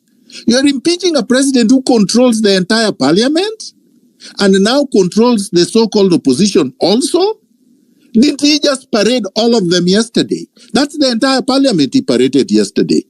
You're talking about the people who basically mutilated the conflict of interest law. And they all voted as a block, 25 of them, with no senator voting no. Even the ones that are purporting now to be with the people did not even dare attend to cast their votes and say no. All of them voted unanimously. These are the people you say can impeach a president? My friend, let us not joke too much. We already have too many people suffering, many people abducted, too many people killed, families grieving, and then we bring them this. This would be to castrate the revolution. This would be to make it useless, to give people hope which is completely empty. It would be to divert our energies and anger into nothing. It's almost like the people who are telling us, let's sue Ruto. Sue him where? How? And how are you going to enforce the court orders? Because the court orders must be enforced by the police. So how would you get Ruto out of State House with the police that he controls? Please, let us think strategically. Let us not think like people who just went to law school to study black letter law and do not have the common sense to come out of it. Thank you so much, Daktari. Maj, as you come in, thank you so much. I see Tony Gachoka carry his hand, but I want to give Neto, and then Tony Gachoka, you can also submit yours. Neto, then Tony Gachoka. I know you are the guest, but Neto, go ahead. Thank you very much, Hilary. But also, Mheshimiwa, as you come in, we want to remind everybody that let us have socialize. It means that let us follow each other as possible, so that when we have all these spaces, you're aware of what is happening. Hello, Maj. Mheshimiwa, go ahead. Thank you very much. Yes, sorry, just a moment. Kibato, I can hear you. Probably you cannot hear people. Neto is speaking in a moment. If you cannot hear him speak, then please leave the space and come back. We'll add you to the mic. Over to you, Neto. Yeah. Thank you very much, Marge. Thank you, Hilary. I'll try to use my 2 minutes. I'm here not to ask questions, but to support my friends, Dr. Miguna, and also Dr. Willie Mutunga, my very good friends. I will rearrange my many points, but maybe it's a good place to start from where Dr. Miguna has left. The other things I'll be saying will be more signposts for him and Dr. Mutunga then to maybe expound on. But the first one, Dr. Miguna, I think there is nothing wrong in reading the black letter law. I just think that what Wakili Ndegwa doesn't understand is that constitutions need to be read in a continuum. Because if you look at the provisions of Article 146 of the Constitution of Kenya, it also provides for the president of Kenya resigning. And what we're doing is very constitutional. You know, the right to picket. I mean, of course, you've mentioned very well Article 1 with regard to the sovereignty of the people. Article 37, the right to picket. Article 146. The reasons why people picket is to present petitions and prayers to the people in office. And one of the things we are asking the president is to resign on the provisions of Article 146. So there's nothing extra constitutional about that.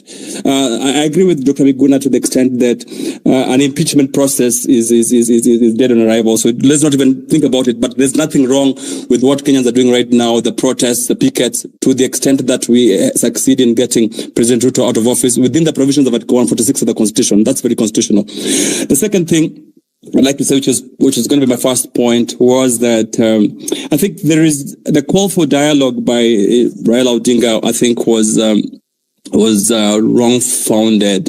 wrong-founded because as I listened to Dr. Tony Gachoka historicize the movement as well as Dr. Miguna and Dr. Willie, you know, President William Ruto to do, some of them are within the provisions of Article 73 of the Constitution. It talks about accountability of leadership, talks about competence, it talks about integrity.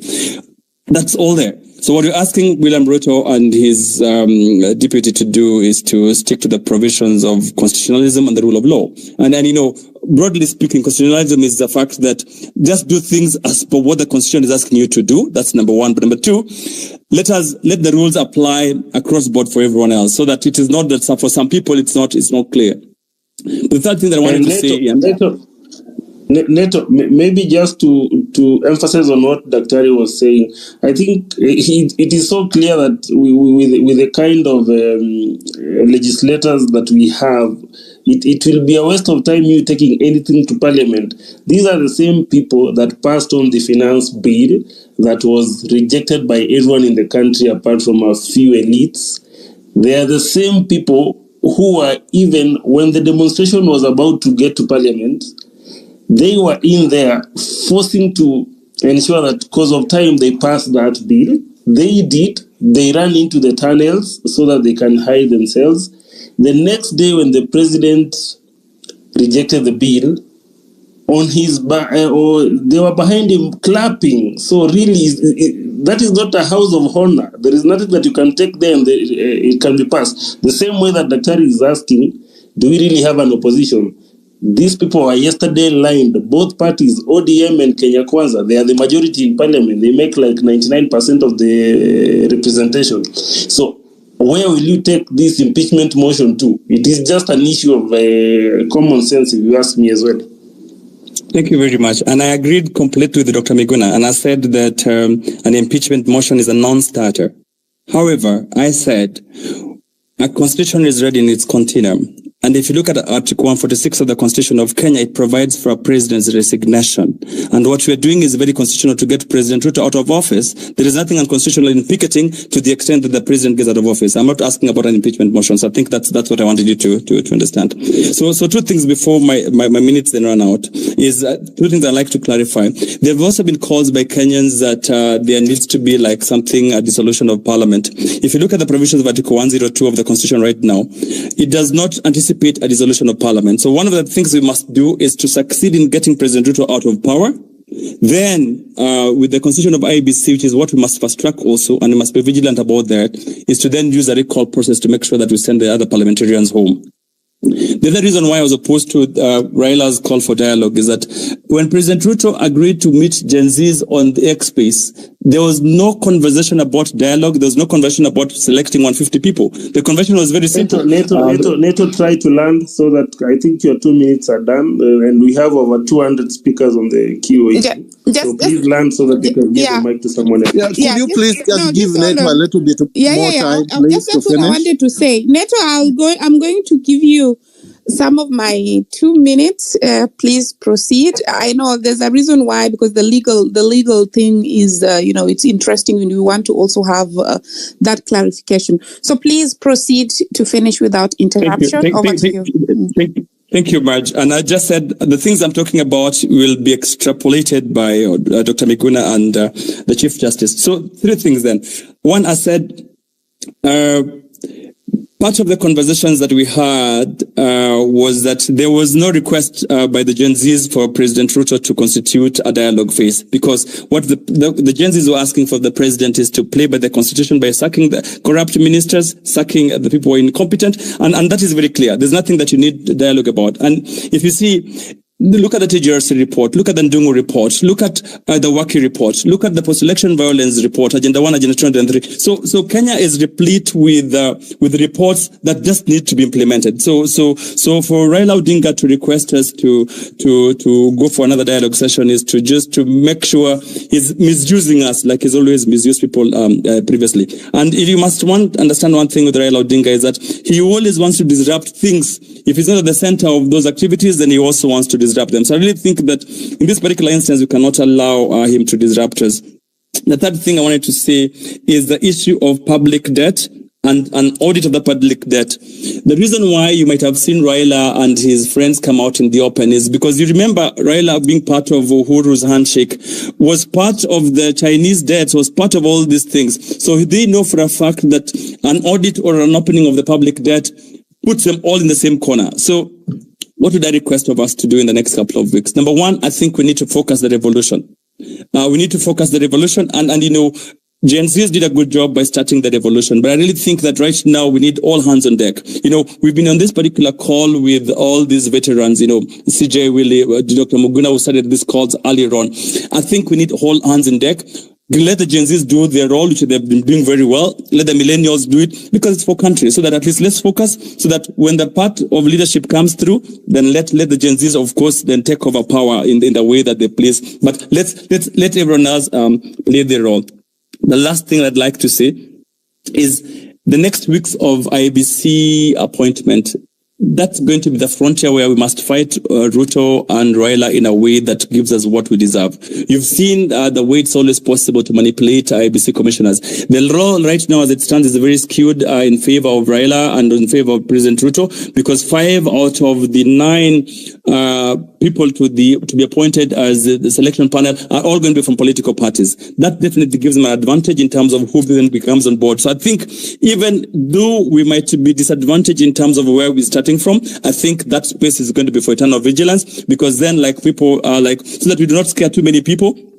If we protect that particular space, then we are going to be all good. The last one, the call for Ruto must always be accompanied by the call Gachagua must go. Because part of what is going on in the streets is that people are wondering that if you let President Ruto alone, how then does Gachagua become president? Which is even more horrendous than the current president. So I really think that clarion call should be for both of them. Of course, Ruto must go, Gachagua must go. But of course, when both of them go, and there are constitutional ways of doing that. If you look at the provisions of Article 143, once the president has gone, the president, you can also throw away the deputy president. And then, of course, there's an election in 60 days. So that, of course, then still within the constitution. So that people like Ndego have no business getting worried. We will make sure the president resigns within the provisions of Article 146. We will make sure the deputy president resigns within the provisions of Article 143 and 144. And we shall have an election in 60 days where Gen Zs and other Kenyans can then put in the kind of president they want. Thank you very much, Maggie. Thanks so much, Neto. And yes, and Tony, you're next. Thanks for your submissions there. And Tony, take a go. And then Mkenya, your question. Thank you. I just want to address the issue of fear and the issue you raised about marching to State House. Because, look, these issues that we are taking are not easy. It was Winston Churchill who said that of all the virtues of a man, there is nothing more important than courage. We would not have got the finance bill retracted had people not risked their lives and marched. We would not have the IBC panel now appointed had there been no this protest and this sacrifice of so many Kenyans, because even the NADCO report was not able to give birth to that. And I want to remind Kenyans what happened in 2002 when Mwai Kibaki won the presidency. President Moi came to Uhuru Park and the public went crazy. Moi must go, Moi must go. And he had all the security and everything there, but nobody was holding back Uhuru Park. I want to associate myself with what Miguna had said earlier. I think this country has not reached the point of critical mass. When we reach a point of critical mass, we are so many of us that they will be all scared of us. I was watching last week all MPs apologizing. I'm so sorry I didn't listen to Jay-Z. I'm so sorry I didn't listen, because they can't go home. I want to be, because these people listen to this space, and I know many from State House and intelligence are listening. The reason they bring out the army is to scare you. The reason they shot all these people, even 12-year-old boy, is because they want to scare Kenyans. Fear is that is their merchandise. If we buy fear and we start now looking like we want to be apologetic, we want to do IPPG, we want to do small things, as Miguna says, the black law, letter of the law, we are going to begin to lose that momentum. What is important, no dialogue, no talks, and no retreat means, are we ready to march and to march even up to State House? Who would have believed would have got it into Parliament? Who would have believed that Ruto can refuse to sign the Finance Bill 2024? Who can believe even now the military is hiding? Although they are deployed, they don't want to be seen in the public. We are winning this war because we are courageous. I don't think we have any fear at all. I want to stop there. Thank you so much. Dr. Miguna, do you want to chime in before we go to KDR News, or do we should we No, go ahead. Okay, Go ahead, thank go you. ahead. KDR News, then Esperance, then Kenya. Thank you very much, Maja, Dr. Miguna, my good friend, and CJ Emeritus, Dr. Mtunga. I'm a little bit confused here because the law which was rejected, but technically I'm not a lawyer, that's why I need people like Dr. Miguna to come in and really tell us what is the, right now, where are we with the rejected bill? We've not actually had anything, and as per the explanations, Dr. Miguna, I heard you last time, you said that after 14 days, and that's what is the Constitution, the law becomes effective. So where are we right now? And what can we do to salvage that particular law? And not really salvage, but just completely eradicate it. The other thing I also need to get from the legal minds is the aspect of, not really the aspect, but where are we with the real data of the people who are killed? I've tried to put my team in the field to get some more data, also more clarification, but they are getting a lot of pushback. Dr. Tony, I'm really having a very serious issue with getting the data from the hospitals, the data from the police. So up to now, even the 41 gallant members of the Gen Z who were killed, we don't really have a clear data and what really killed them, because what we also need when we are writing even articles, we really need to get facts right. So I'm still really having a very difficult time getting those data, getting the post-mortem, and up to now. So we are really having a very terrible situation down there. What can we really do to ensure we get this data, we get this information, and probably even file suits to ensure that these people have been brought to book?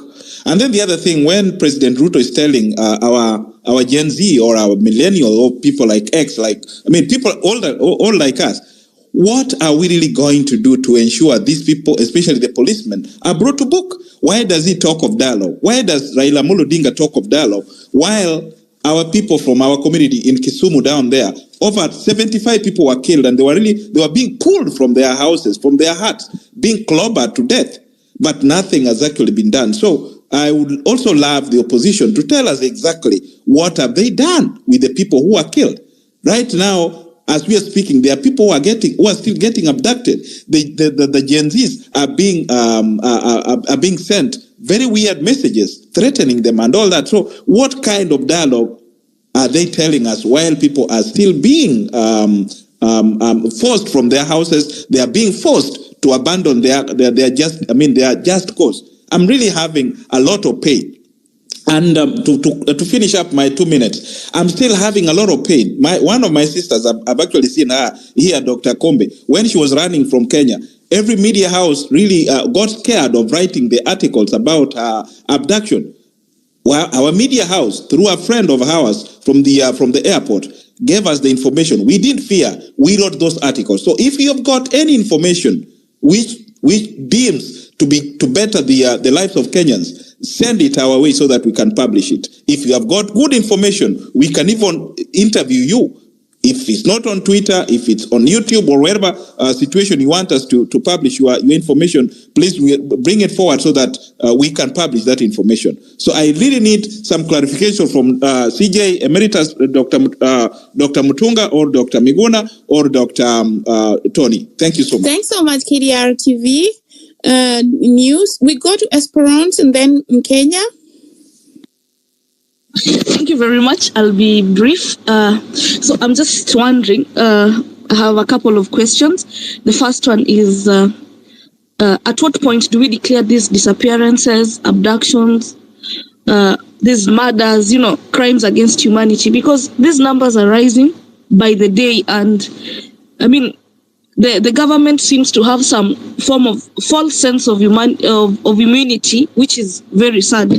At what point do we declare them crimes against humanity, and how then do we act?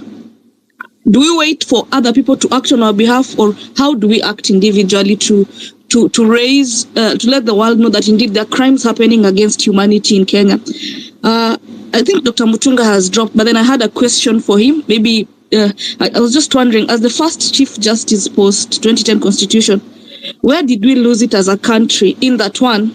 Is the judiciary independent when it comes to draft? We've seen when this Kenya Kwanza government came in, we just saw cases being dropped one after the other in a very sequential manner. Number two, the issue of, I had him mention the issue of cattle rustling why are we glorifying robbery with violence in the name of cattle rustling? And is it something that cannot be stopped, or there's more to it than meets the eye? The third one, the ESCC, IPOA, and all these, are they toothless dogs? If that's the case, then how do we then handle them? Should we do away with them if we cannot fight corruption? The third question, the gift of public participation. Is it just a gift on paper, or do we have M&E tools to put checks and balances on it? Because we are in this situation. What triggered us to this situation is the people we elected failed to involve the public in public participation. So we went to the street. And then this is my suggestion. Can we break the system one department at a time, so that when uprooting one, say when we picked Nakumincha, can we ensure she's gone? Then Ababu, because like right now there are questions on the people he's carried to Paris. We'd want to know, can we have it clear how many people have gone to Paris and at what expense to the taxpayers' money, so that when we are pushing these agendas, tunafinya we inject until somebody goes. And then the person who asked, I think KDR TV News, who asked about data, I think because the government will not give us that data, I think that is HIPAA data, but we can get it from other CSOs like Badili Africa. I think Boniface Mwangi, I saw them working with those families, and they've been posting on their social sites because they sought consent from the families. And then the last one, I think the Gen Zs do not need dialogue at this point. The things they're asking for should be done. Somebody said that when the government doesn't want to solve your problems, they create commissions, task forces, and introduce bougie words like dialogue. At this point, tribal kingpins, perceived or real, must take a back seat, because this thing is, the issues these people are asking, unemployment. What is dialogue going to create employment? And I still insist, can't dialogue run simultaneously with picketing as a right of the people? Thank you very much. Thanks so much, Esperance. Kenya, and then we probably the guest speakers can then chime in. Kenya, your question, please. My question concerns all the 742 interns whose contract was terminated for participating in the strike that was happening. So how can that be addressed legally? So that goes to Miguna as well as the CJ. Thank you. So, Dr. Miguna, please take the mic. Yes, thank you very much. First of all, I would like to express my condolences to the family of David Majanja, the judge, who I have just seen breaking news, just collapsed and died today in Nairobi. Majanja is one of those very good judges in the judiciary. Unfortunately, he has died suddenly. I don't know of what causes, but that's the breaking news. Justice Majanja is dead. The second thing I would like to say is that NATO gave a very good presentation that I agree with entirely. And I think that he has made very good points. That for those who are picking up the points and digesting them and using them to inspire, those are very, very, very good points. Now, I will go to Omweri's statement, the gentleman who spoke from KDRE TV. Is called Omweri. The data that we have, the only data that most people seem to rely on regarding the people who are dead, is from the Kenya National Commission for Human Rights. But even their data is dated, in the sense that the last time they spoke of 42 dead, but we know as of yesterday that Denzel Omondi was found floating in a quarry near JKUAT, killed by the police and dumped there, tortured and killed. And just today, we also learned, maybe last night, that Duncan Onsongo was also found in a mortuary in Nairobi, having been tortured, killed, and then his body dumped there. So I believe that we are going to get many, many bodies. I am sure that the number of dead in Githurai was not one or two. I think the numbers are being suppressed, just like with the bodies that are supposed to be in Shakahola. I believe most of them were killed during Uhuru and Ruto's regime of people that were protesting, and they dumped their bodies there. They basically buried them in unmarked graves. So it will take time. I do not believe that as of now, many people should be relying on postmortem reports. Remember, in Kenya, postmortem reports are being produced by the same government that is killing people. They can forge them. They can try to minimize the number of deaths. They can mislead. They can give us wrong information. If anyone died during the protests mysteriously of gunshot wounds or even of blunt objects,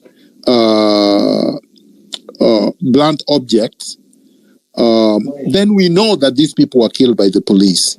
Nobody was going around, or a gang was not going around killing people all over town and all over the country.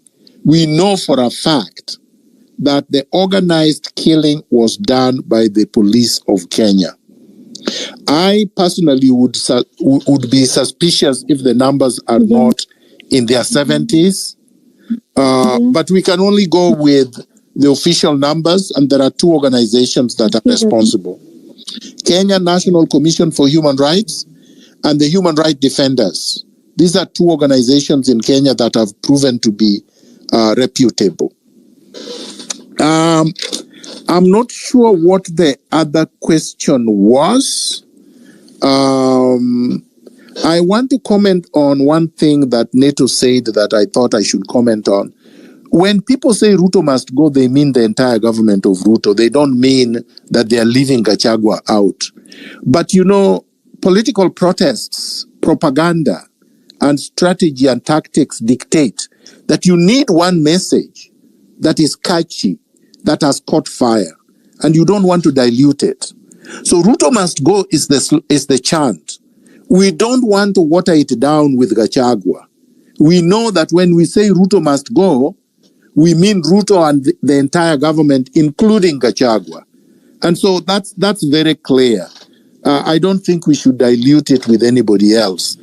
I suspect that the ones who are calling for impeachment may want Gachagua to take over. That's why one of the reasons I'm very opposed to impeachment, apart from the fact that it's a non-starter, anything that is going to allow any one of these organized mafia to succeed one another must be opposed violently. I drop the mic. Thank you so much.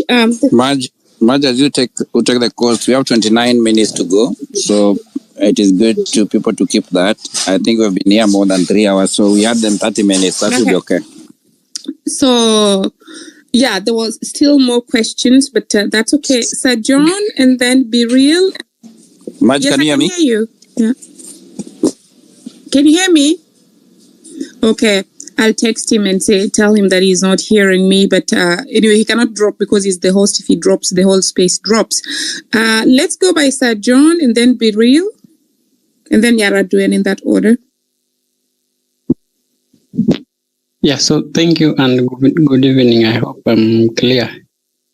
I just wanted to pass a message to my fellow Gen Zs that we should focus on our mission to occupy State House. Yeah, I believe State House is just like an apartment, and we are the people. Ruto is just like a tenant, and anytime, if you want to access our property, we should have our time and everything that we have. Yeah, so to politicians here, they should know we are leaderless, and hence we don't need any representation from anybody or political anything. We are leaderless, just like that. Yeah, so thank you so much, and good night. Thanks. Actually, somebody has put a comment in the comment section. The first time Dr. Miguna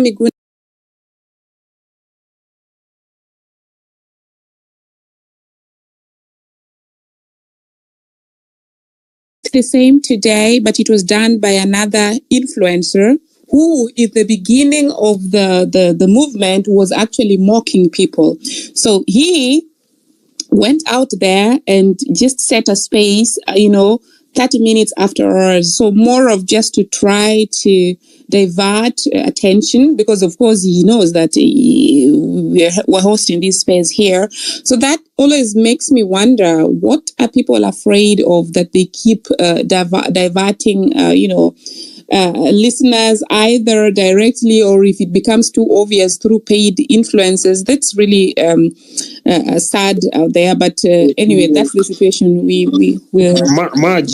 Marge, you can just call him out. We know who he is. I think it is just good we call him out so that people are in a position to know that person. Because actually, if you listen to his spaces each and every Marge dropped. What's happening? Okay, who's going next?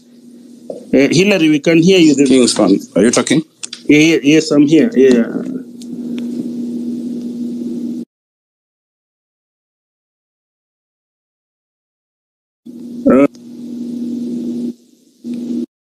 Because I think they've dropped. All these people have dropped. When you can go ahead, then Nation, as they come, let me figure it out what is happening with them. Thank you, Hillary. Thank you, the co-host that dropped. My bosses are here. Thank you so much to the guest speakers. Mine is going to be long. Now, I will echo what Esperance said about at what point do we declare these abductions as crimes. And my point would be, whenever we go for picketing, then the police will come and clobber us. They beat us, others shoot us, and, that's why we are talking about deaths. And their excuse is we are destroying properties and businesses. The last I checked, we are not responsible for the protection of people's businesses and properties. That is a mandate given to the government. Now, my question is to the guest speaker, and I really wanted Emeritus to be here, so he guides me without too much English and too many English. When I say too many English, I mean semantics.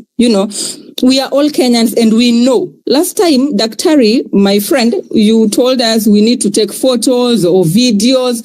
Maybe you need to check on Faith Odhiambo's page so you can see her frustrations with the photos and the videos that we share.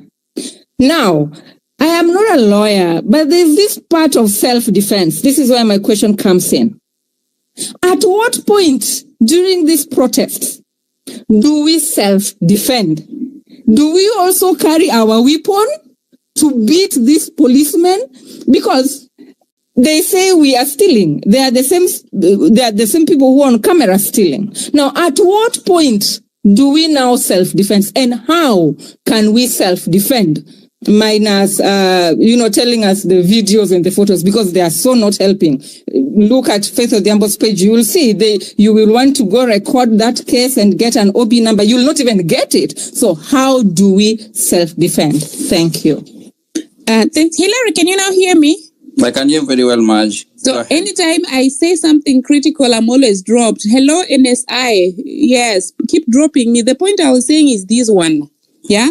It cannot be that when a senior citizen wants to hold a space, we are in a democratic space. Then directly the other day, it was through the presidential press conference, that they tried to divert the viewers. Now, and I am really using the word allegedly here, I'm not mentioning names, but this is an influencer, but at the beginning was really trashing people, and if you went there and went to speak about anything about finance bill, he was even say, what are you talking about? Why are you complaining? So really, it still hasn't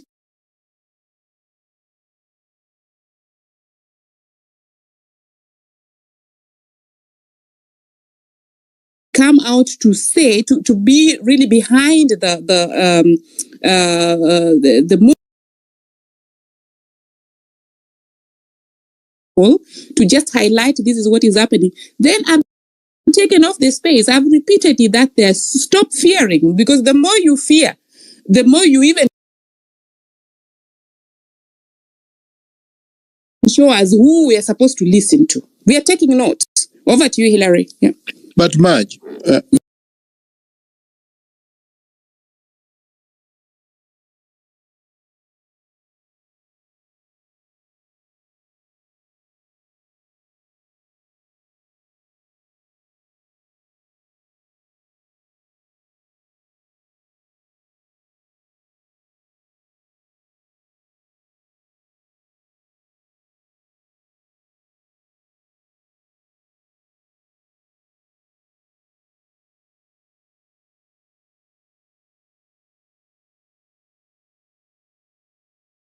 Radwen asked, do we have a right to self-defense?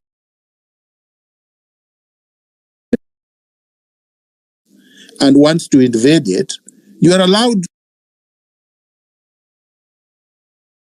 even up to the point of killing the person, if that is considered appropriate force. If a person comes with a knife, then you are allowed to overpower that person, including killing them.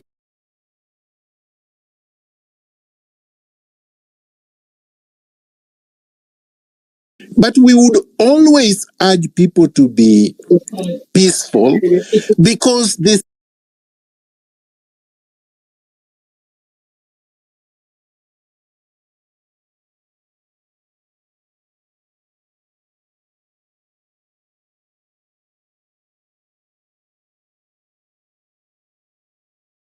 that reasonable.